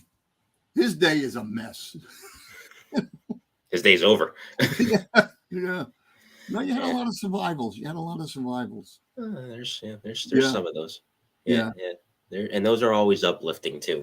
I want to ask you about that later. Don't tell me now. Yeah. But because I know you were at 93, but before I get to 93, I wanted to ask you about this too. And if you weren't there, it was fine. When you had the derailment with the drunk motorman in Union Square in 91, did you go to that? Yeah. So tell me about that. Tell me about your role in that. Because transit rescue later. Because I was home. Sergeant Locke and a couple other officers were there. But they wound up in the hospital because it was just, the heat was horrendous. Yeah, it's summer, like August. When I got there, it was about 45 minutes old already. Chief Bratton was on his way in from Long Island at that time. It was amazing. I've never seen so much carnage from the standpoint of pillars sliced right out. I mean, he jumped the track, took out pillars, smashed up the train. It was, and then he went home. You know, I believe he went home. Yeah, I'm pretty sure he did. I think he went to sleep. Yeah, yeah, something. Yeah, but yeah, that was one mess, and of course, at 4 o'clock, 5 o'clock in the morning, you're still working on it. So, and that was Union Square. Mm-hmm. So you had a mess for the morning rush hour. You know, and that was a big thing with anything you did with subways. The people, you know, like fire department and ESU would want to immediately come down and pull the power off. Yeah, but I got people that's stuck in the tunnel. We got to get them out of there first, you know, and just things like that. But yeah, I have pictures of that someplace. It was just, you couldn't figure out what it was, what he took out with all the poles, you know, beams that he took out with that train. He must have been flying when he derailed, but it just keeps going until, you know. They said he was going, because I did a show on that with a couple of ESU guys, Pat Pogan, Rick Martinez, and Mike Penna from Rescue 2 and Rescue 1 back in August for the anniversary of it. And I think he was going at least 15, 20 miles an hour over the speed limit. Yeah. Yeah. He didn't hit any of the brakes. And the sad part about that is they knew he was drunk. They knew he was in no shape to be conducting the train that night, but no one said anything until it was way too late. So, you know, that's a big reason why a lot of those laws for the MTA are in place now. To your point about Paratech earlier, John Costello in the chat points out Paratech is still big in lift bags and struts, so they're still in business. To your that's point. good to hear. They were real. Yeah. I love the company, and every time our officers would make a rescue, they'd send them a nice certificate and patches, rescue airbag, the whole bit. They were really a fantastic company to work with. I enjoyed them. They're still in business. So I'll get into 1993 now. John Latanzio from Housing Rescue says hello in the chat, by the way. He says it was really a lot of fun working with you when you were training Housing Rescue. And that's just it. For a couple of reasons, that last full year of your career before you stepped away in 1994 was a heck of a year to finish up with, because there's Housing Rescue at the end. I'll touch on that momentarily. But first, you get February 26th, 1993, which I think, and listen, we're not happy this happened. Transit Rescue had a lot of great moments under some really distressing circumstances. And I'll say the 1993 World Trade Center bombing was one of them. It was a magnum opus under some bad circumstances, if you will, for your unit. Tell me about EMRU's exact role, especially from your role in a command standpoint, to the 1993 World Trade Center bombing. Well, the ironic thing was I was supposed to get off at 12 o'clock noon, because my wife and I were going on a cruise. I'm hanging out with a guy from EMS, one of their lieutenants, and we're talking. I'm just running the clock, and all of a sudden at about 12:25, they asked for me and they asked for one of my trucks. All they said was head in the direction of the World Trade Center. We got a transformer explosion. And that's how it came across. And so we start heading over, and then it's being updated, you know, and now it's more than you know. So we get there about 12:30, which is about 13 minutes after it happened. I think it happened at 12:17. Yep, that's exactly right. And myself, Franco Berarducci, and Daryl Summers start making our way to rescue people that are trapped in the basement. And we go a little bit of a ways, and we're tied off and everything else to each other. And all of a sudden, what I thought was a stairway was an empty hole. And I went down a little bit, and they grabbed me and pulled me back up. Unbeknownst to me, I had opened up a portion of my stomach. But everything was fine because I had the vest on, so I didn't notice it. So we did what we could there with the people in the basement, and then we started working our way upstairs, and we got as far as the 50-something floor, and there was no power, but the phones were still working. So we're trying to stay in touch. We backtrack a little bit. A couple of years earlier, I had managed to secure from PD ESU 5 of their radios to be assigned to my trucks, so that if we were someplace, we could tell them. If the man under was a false alarm, we could tell him. You know, create a better working environment, and it worked out well. So myself, the guys, some firemen, we start working our way upstairs, and I'd stop off every couple floors. Now, by this time, I've been on duty 8 hours. My radio was going dead, and that's the problem everybody had that was working a day tour. Those radios only lasted about 8 hours. So I get into an office, use the phone, call command center to let them know where we are. We get to the 54th floor, and we find out it's the New York State Office for the Disabled. And it's an office that contains mostly disabled people in wheelchairs. So we all coordinate, the PD, us. Not the PD. The PD didn't come up there. They went above on the roof. Fire department and us coordinated to carry the people down. And just before we go to start, they call on the radio. They tell us, "Don't move anybody. It was a bomb. It wasn't a transformer." The other thing that was a bit of a pain was just as we started up the stairway, these construction workers come running over to us. Now, we had air packs on, but they were dying already. They were only good for 45 minutes. They say, "Here, you better wear these."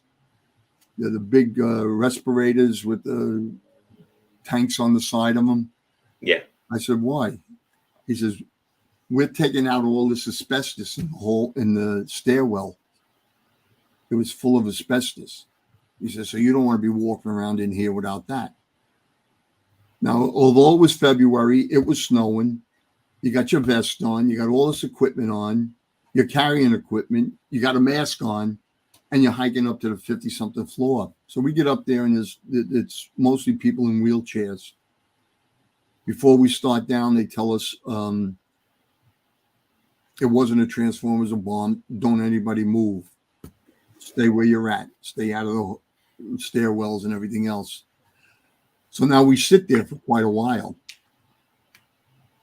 I assume by this time my wife knows I'm not going to be home by 1 o'clock. You know, Safe assumption. yeah, safe assumption. But we still want to make the boat to Montego Bay. So somewhere around maybe 6 or 7 o'clock at night, they gave us a clear to bring the people down. Now everybody's exhausted. So we just, myself and I'm talking with this fire captain, here's what we'll do. We'll each, and I don't know if you're familiar with those stairways, they were very narrow. Yeah. In the World Trade Center. Mm-hmm. These are people in wheelchairs, cops and firemen with all this equipment on. And we say, okay, we'll go 2 flights and then we'll switch off, which we had plenty of men. Well, no, it's down, down. That's 1 flight. Down, down. That's enough. Well, we do that maybe twice. Okay, we're going to go 1 flight and then we're going to switch off because the guys are like dropping. It took us until after midnight to get everybody down from there. The guys really, really, really busted their butts.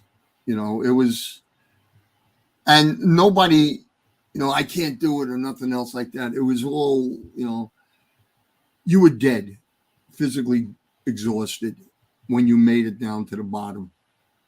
And, you know, not a day you really want to, it's a day that goes forgotten, you know. So what happened 8 years later? Yeah.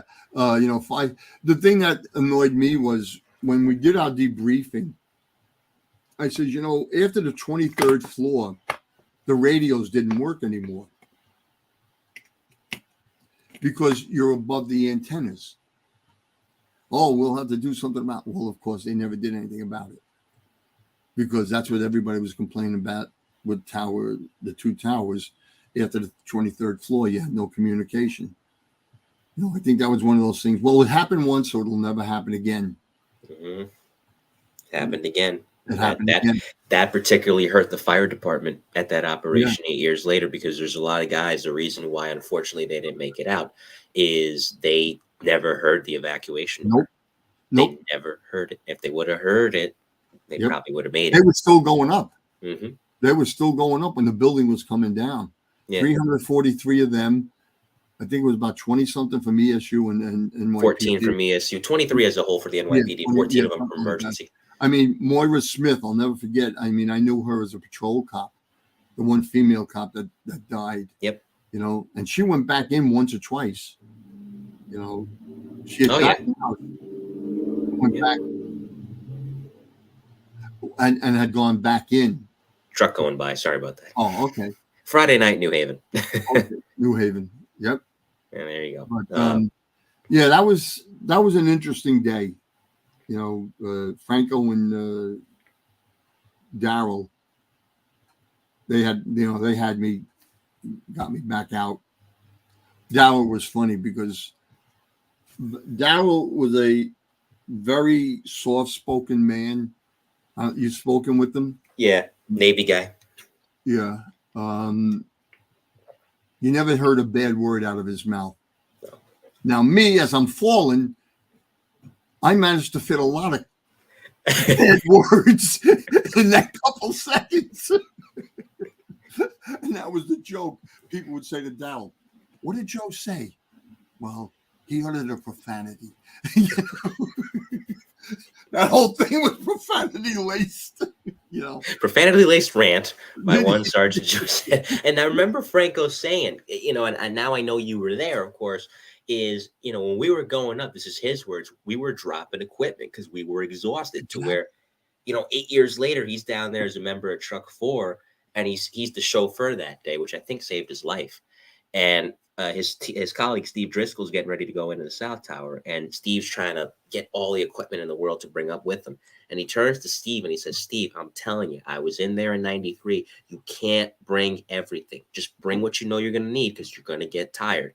And Steve kind of looked at him and smiled and said, nah, I'll be all right. And Steve went in there with all the equipment. That's the last time you ever saw him.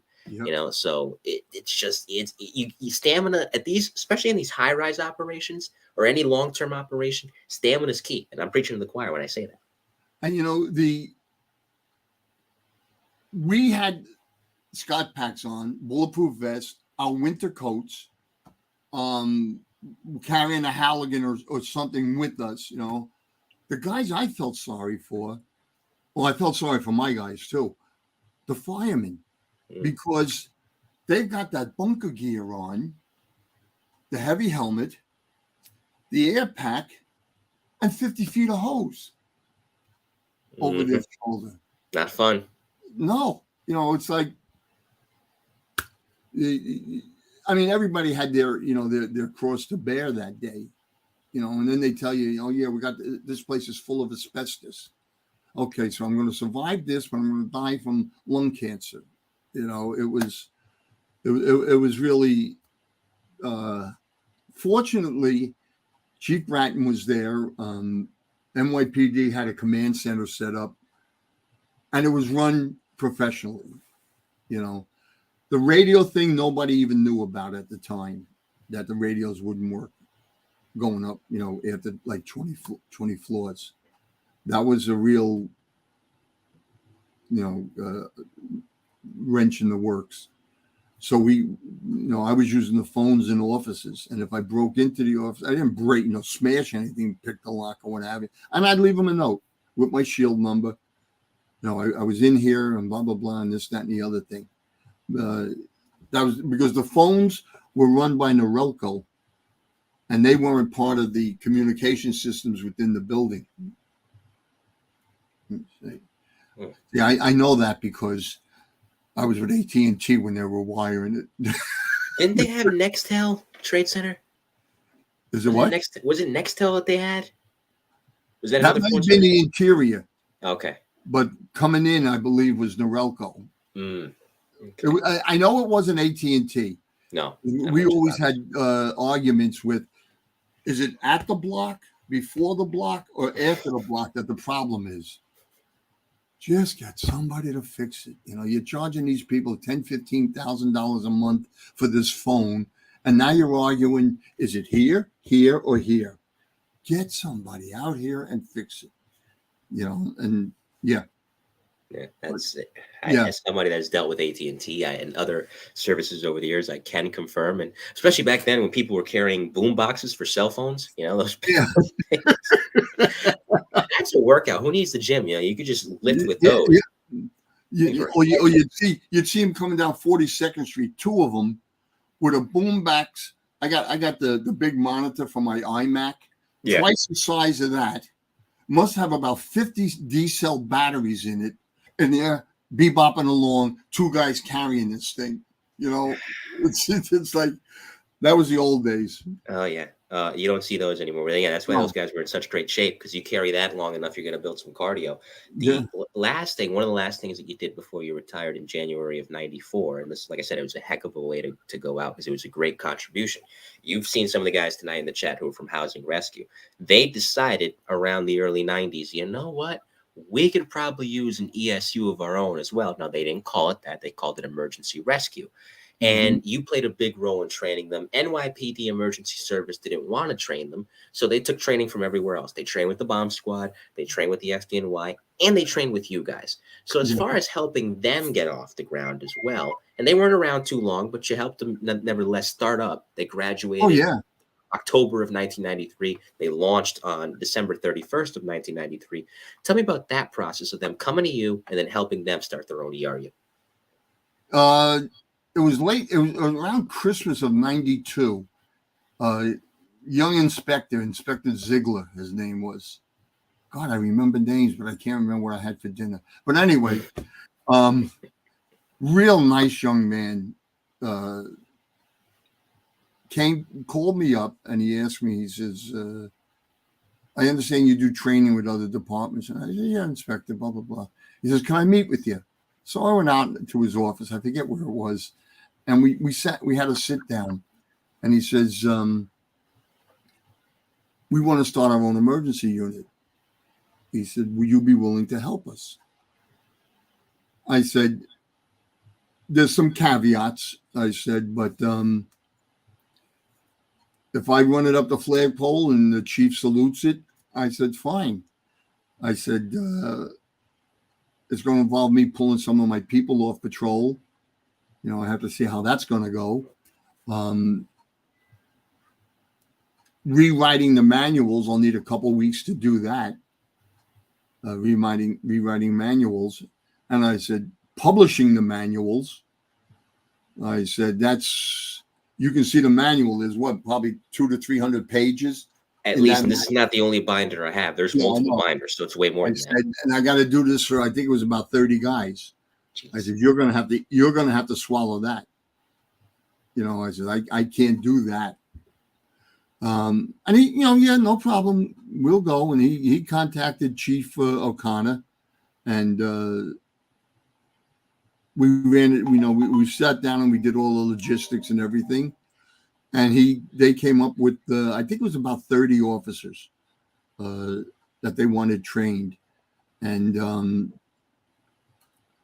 they had it looked like a school, but it may be an apartment somewhere in Queens. I don't remember. I'm not a Queens person, but nice little arrangement. Had a little office for us and everything. And I was allowed to bring, I think it was 4 of my guys. That's all they would release, 4 of them. And we went out there and we set up a program for them. And we took them to different places. We took them rappelling. We did everything with them that my guys would have received. The other thing we did was we had gotten certified. My training people had gotten certified as Scott Pack instructors, which was good because we could do it there with them because they were getting Scott Packs. We were also certified with this to certify officers as crisis intervention specialists, which in the housing police is probably 60% of their work, dealing with EDPs or just crisis intervention, in the housing projects. So they all got certified in that. Took them rappelling. We did everything that we would have done with our officers, the rappelling, the whole bit. And then Inspector Ziegler and his people worked with us to set up like venues and vignettes that we could work with their officers and practice the different things. It was really enjoyable working with them. Nice bunch of guys, really into it. I guess I had known about the other people turning them down, so I guess they appreciated what we did. And Chief O'Connor stopped by one day to watch the training and that. Asked us if we, our department treated it well. The chief stopped by. How you doing? How's it going? And they finished up their training around the beginning of May. And then, like us, the whole thing was on hold. Let's see what's going to happen. Now they lucked out too, because just like with transit, when Chief Ratton took over NYPD, nobody didn't go into ESU if they didn't want to. You know what I mean? All the guys from transit, all the guys from housing went in. And some of them made big careers out of it. Mm-hmm. Bomb squad, TARU, everything else, which was good. Chief Ratton was good that way. He, you're not going to be punished because we're merging departments, which is something we never thought would happen. The merge or going over to their department to, be part of their group, which our guys were happy. Some of their people waiting to get into ESU weren't too happy. I've heard. Yeah, you've heard. Yeah. Shenanigans. Yeah, but hey, as they say, sometimes you're the windshield, sometimes you're the bug. Why punish our guys and why punish the housing guys? And I think Inspector Ziegler went on to be a chief. I'm pretty sure he had.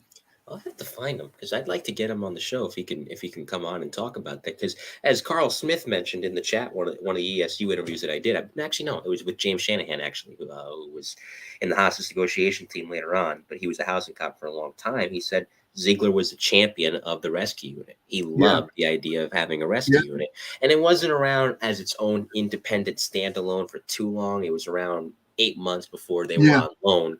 And then, everybody went over into ESU officially. But again, they probably, I'm sorry, I didn't mean to cut you off there. No, go ahead. It's your time, but, man. The thing is, it would have been a hard road for them had they not already been in an emergency unit. You're right. Same with the transit guys. Had they not already been in, what was good with our unit was I had a very good working relationship with Floyd Bennett Field, which is where the training school was. They always wanted me to run training for their guys, subway training. And I said, but I'm from the old school. What's in it for me? And not me personally, but the deal was I could put 2 or 3 guys from my unit in their training program for anywhere from 5 to 7 weeks. So when they were running a class, I would go run classes for them and get 3 or 4 of my guys into their school. So they had been through that school already prior to the merge, a lot of them, which was good. They were pretty much, they had to do a week or so of just, this has changed, that's changed, whatever it was. But they had already been through that training, the full thing. I mean, they loved it because they go out there for a week, work days for 5 weeks, work days, rappel out of a helicopter. I couldn't get a helicopter. We had one at one time, transit police. Yeah. I didn't know that. Oh yeah. We had a helicopter at one time. And So they loved it. And it helped build up. It's hard to be abusive to somebody that you've sat and eaten lunch with. You know what I mean? Yeah. So Familiarity.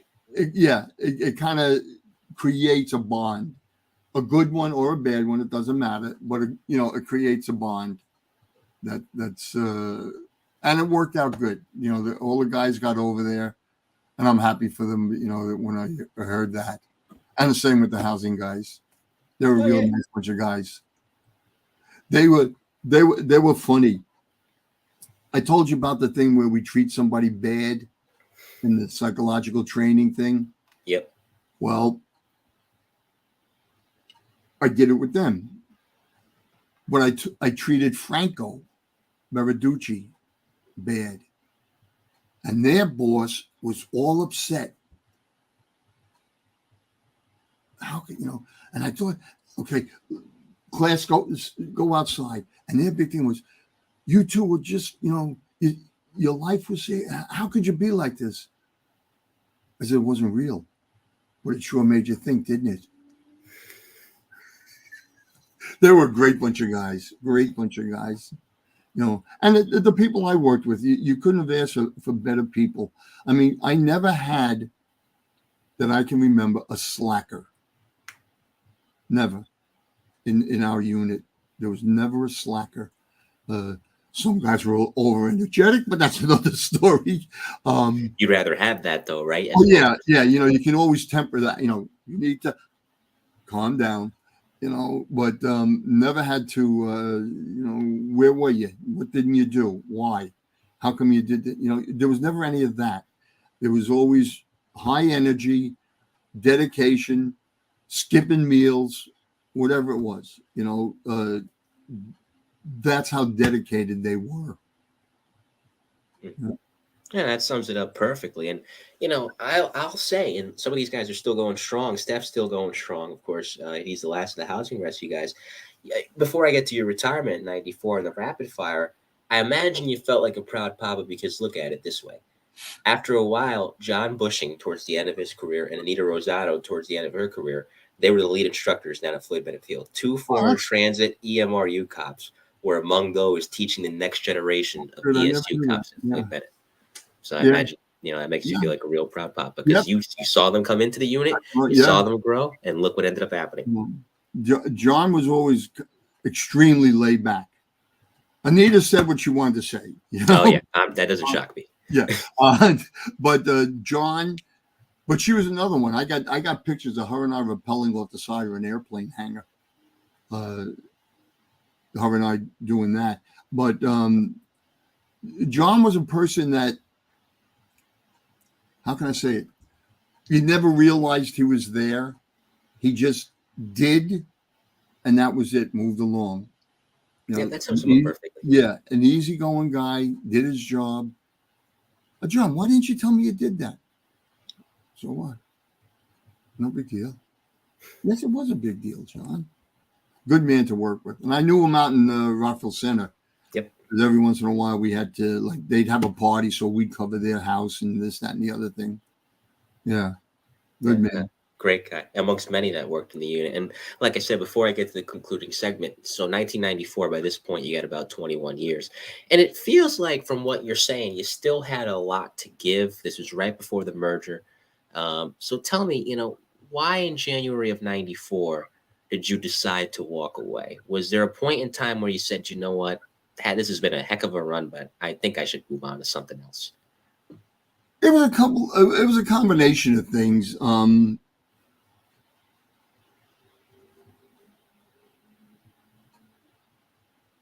Seeing how many people couldn't make it to the 54th floor bothered me. You know what I mean? Yeah. I saw young guys falling by the wayside. You're supposed to be in better shape than that. That kind of bothered me because I was worried about what was coming up. It had nothing to do with the unit.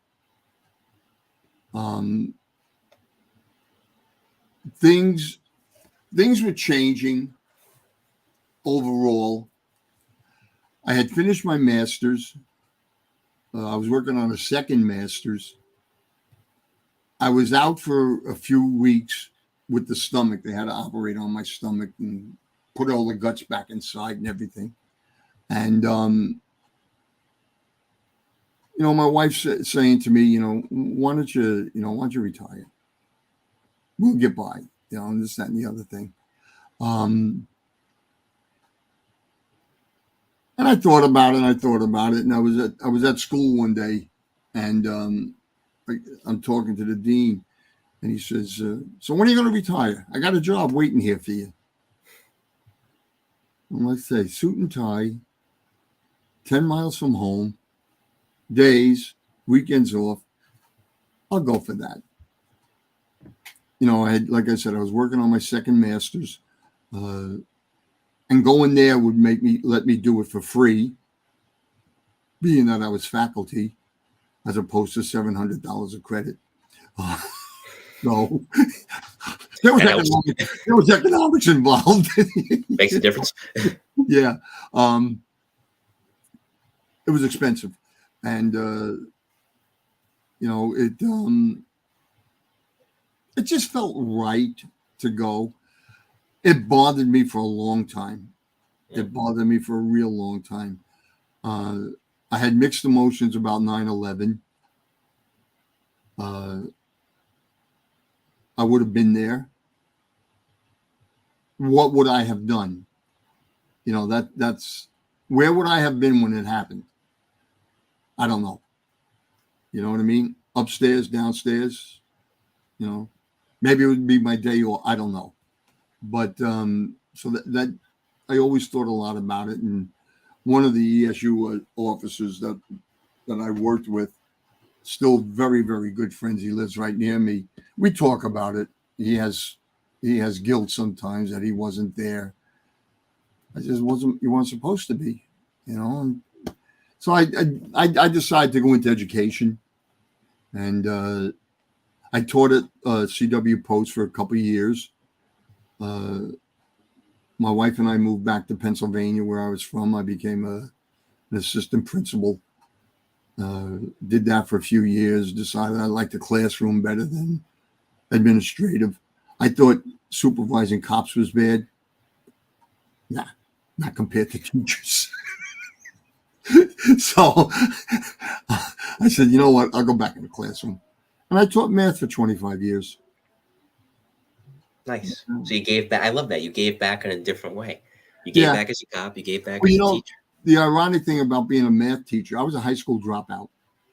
And the reason being was, in high school, I failed math 6 times, 4 times during the year and twice in summer school. Yeah, Jeez. Not my best work. And through the Army, I matured, realized what was wrong, realized what I didn't do right, and wound up with a love of math. And just to blow my horn for a second, 8 years straight, I got the governor's award down here for my students having the highest academic achievement in math. Wow. And but there's a reason why, Mike. They don't understand it. Well, you're talking to somebody who didn't understand it. Math teachers are a strange group. I just explained it to you. What don't you understand? Well, you know what? If you got 25 kids in a room, you better have 27 ways of explaining that concept to these kids. It's a hard subject. Everybody understands it differently. I had that ability because I failed it so much. Is that my stomach? No, it's a plane. Okay. I understood what they didn't understand. And I loved being with them, teaching upper middle school and high school. And I did that for 25 years. I retired when I was 72. It'll be, 5 years in January? Yeah, 5 years in January, I'm out. And I loved it. It'll always be second to the police department. You've given me this honor tonight to speak with me. And I'm thinking back All I wanted to do was walk a post for 20 years and retire. Well, it didn't work out that way.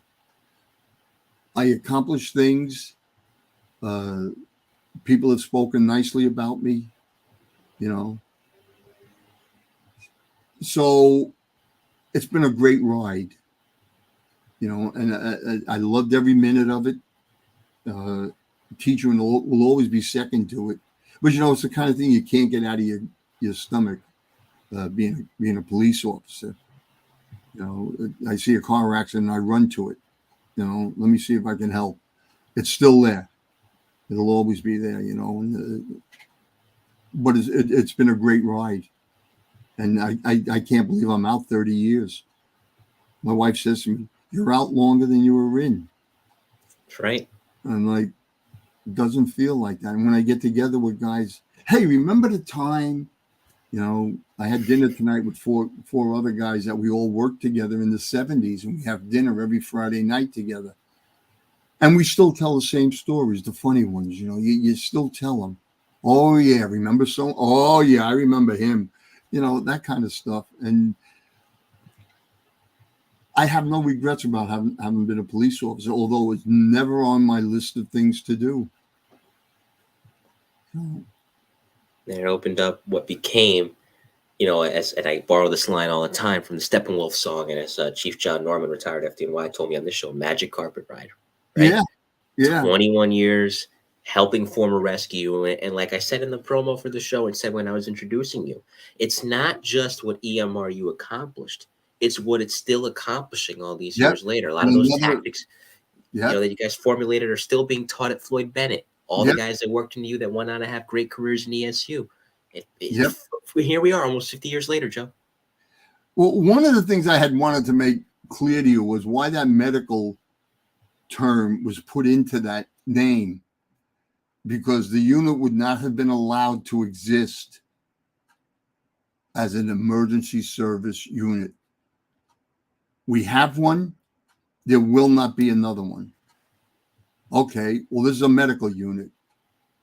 And that was another way we evolved. Well, we had this problem, and Inspector Valentine, who became Chief Valentine, well, what do you need to deal with that, Joe? Well, we need this, that, and the other thing. Okay, let me get it for you. You know, that's the kind of people I worked for. Lee Armstrong, you need to go out, figure out what you're going to do here, and come back and teach it. Not report to me every 3 hours, you know, Inspector Valentine. And he knew I wouldn't lie to him. I wouldn't BS him. So if I told him I needed something, I got it. You know, there was no, well, what did you do with them? Yeah, we use them all the time. So, you know, I was lucky that way. You know, I when I left, I went up to see Chief O'Connor. I wanted to say goodbye to him because I worked with him when he was a lieutenant. And, you know, Joe, would you want to do something else? And this, that, and the other thing. I said, no, Chief. I said, this was my love, and it's time. And he said, I said to him, I says, you know, Chief, I'll tell you something. The worst day I had on this job was okay. That's the worst it ever was. Okay. Everything else was above okay. Couldn't have asked for, you know, anything better. You never knew what you were facing. You weren't going to just stand around and walk a post. You know, the radio rang and boom, you were on your way to something. I hated going to the Bronx because I always got lost. Always got lost. Could never find my way around the Bronx. You're not the first guy to tell me that. No street signs. They steal them all. That and Queens. Have you ever been to Queens? Yes. I know what you're talking about. 37th Street, 37th Avenue. 85th Boulevard, followed by 15th Avenue. And the people say, oh, it's so easy. No, it ain't. If it ain't You're from there. If it ain't Queens Boulevard, I don't want to know anything about it. Yeah, exactly. Where do you get all this from? Tell me where it is with respect to Queens Boulevard. Exactly. No, it's funny. When we get new guys into the unit, we covered all 4 boroughs. We except got for Staten Island. And we got time? Yeah, you did. That's why I said 4 boroughs. I'd be sitting in the truck, my driver, and what have you. Okay, Rescue 2. What would be your ETA to such and such. Now, here's a guy that's worked in Manhattan or Bronx his whole life. I'd say to my partner, okay, he's trying to find the map. He's trying to find that street. He's looking. He's turning the pages on the map, trying to find that street. You know, because you take a poor guy that's never been in Queens. There you are. There's your post. Where do I go? It's no problem. It's real easy. No, it ain't. Bronx. I had to go to a job on up by Sheridan Expressway. Yeah. I can see the job. It's up on the hill over there. And I can't get to it. I made 4 or 5 trips back and forth. Couldn't get through the chain link fence. Couldn't get it. But then it takes you halfway upstate before you can turn around and come back. I'm like, I want to get up. Yeah. I wanted to get up, get that winch that was attached to the front of the truck and pull the chain link fence down. My goodness. Yeah. It was it was I loved it. You know, again, some of the greatest guys you'd ever meet. You know, because they all tried hard. You know, it was just, I never had a slacker, never worked with a slacker. They just didn't do it. The guys just didn't do it. They worked hard. They were dedicated. You know, they'd come to you with, I got an idea for this. What do you think about it? Yeah, let's take it to the guys, the committee, and see how it looks. And yeah, we'll do it that way now. It works, you know. And training, they never frowned upon training, you know, and that was a good thing because there was a lot of training involved. You know, we'd pull them off maybe once a month for in-service training, update how you deal with the taser or the water cannon or whatever it may be. So, well, on that note, we have the rapid fire, which is how we always end. This has been a heck of a show, my friend. Thank you so much. And it's 5 hit and run questions from me. 5 hit and run answers from you. You can say pass if you want. We're going to launch right into it with first, the funniest call you ever responded to. Oh, I got a couple. The snake? The what? The snake, the boa? No. We get a call. That's the wife. Hi, Mrs. Sede. We get a call at 6 a.m. to go to Botanical Gardens Station in Brooklyn. Yep. Man shot. Get there. Street's empty, just about empty. I see some guy standing over there. I go down to the token booth. Yeah, there was some guy down here saying he was shot. Had a leather jacket on. Well, the guy over there upstairs has a leather jacket on Eastern Parkway. So I go walking over to him. I says, sir, did you see anybody get shot here? He goes, yeah. I says, who? He goes, me. I says, where were you shot? He turns around and there's an arrow hanging out of his back. Yeah, an arrow. I'm like, so now I'm doing this. Okay, who's got the camera? You know, yeah. What it was he was a witness in a large felony trial, and they tried to execute him by shooting him with a hunting arrow. Have you ever seen the hunting arrows with the red? Yeah. They tried get him in the back. Yeah, get him in the back and go in, kill him, go into his heart and kill him. Yeah. And who's gonna, there's no ballistics or anything involved or anything. So this was when EMS was taking an hour to get there, and they couldn't even find an EMS ambulance. And I'm not putting them down. It had nothing to do with the guys in the ambulance. There's a lack of resources. Yeah, dispatch. And so my partner and I, Frank Kelly, we bandage him up. We tape the arrow in place and the whole 9 yards, and we lay him down in the back of the rescue truck. That's when we had the old van. And we take him over to the hospital. So we're there, and the doctor says, hey, you want to see something? Yeah, no problem. Look at how this aluminum arrow shows up on the x-rays. Beautiful. I says, okay, my question is, how are you getting it out? Because you can't back them out. He said, oh, we'll have to go in and clip them off in a whole bit. But that was a pip. One other one was, we're running a bridge training class one day, and my ground man,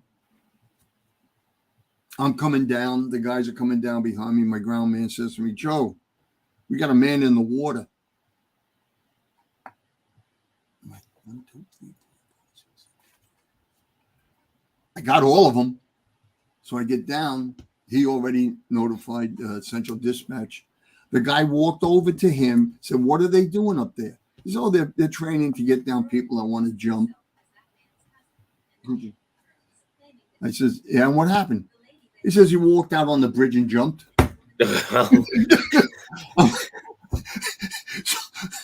We got videos of him floating down. He popped up in Sheepshead Bay about a week later. Well, that's not great. Yeah, but Put that training to use on me. That's about the best right there. Those are two of the stick in my mind. Oh, of course. Listen, if you don't laugh, you'll cry. I can see. Oh, yeah. That. No, I can see that. And second, besides delivering the babies, because you delivered 3 of them, most uplifting call you ever responded to? Uplifting. The babies were one. Let's come back to that one. Okay, yeah, sure. Yeah. Third, you worked in 4 of the 5 boroughs with the exception of Staten Island. Favorite borough to work in? Me, it was Brooklyn. Okay. Brooklyn followed by Manhattan. You're the first guy to put Brooklyn first, because usually people put Manhattan first. FD and Yeah. PD that I've had on. Yeah. You're the first one to say something besides Manhattan, so that's interesting. I like that answer. Fourth, favorite bar or restaurant in New York City from your transit days? I don't drink, so that leaves the Restaurant. ball. Restaurant. Never really. Do you mean on duty? On duty, when you were done, off duty, doesn't matter. Oh, Place you my like to go wife to. used to make me take her into Ray's Pizza down by Where was West that 4th Street. Oh, okay. Yeah. All right. That was about it. You know, I'm kind of a homebody. I don't blame you. Yeah, Yeah. there's a lot of people that way. Home cooking, No drinking, Yeah. really, from that standpoint. Not if I'm out. Same here. In the house, we'll have a glass of wine, Mhm. but that's about it. Yeah. That's responsible that way. I'm the same way. I usually, when I'm out, I have like maybe 1 or 2 beers and I cap it at 2 and Yeah. I stop. Well, Yeah. the big thing that always bothered me was having the gun. Yep. And, and you may have taken a sip of your first beer. Something happens. Oh, my God, he's been drinking all night. Right.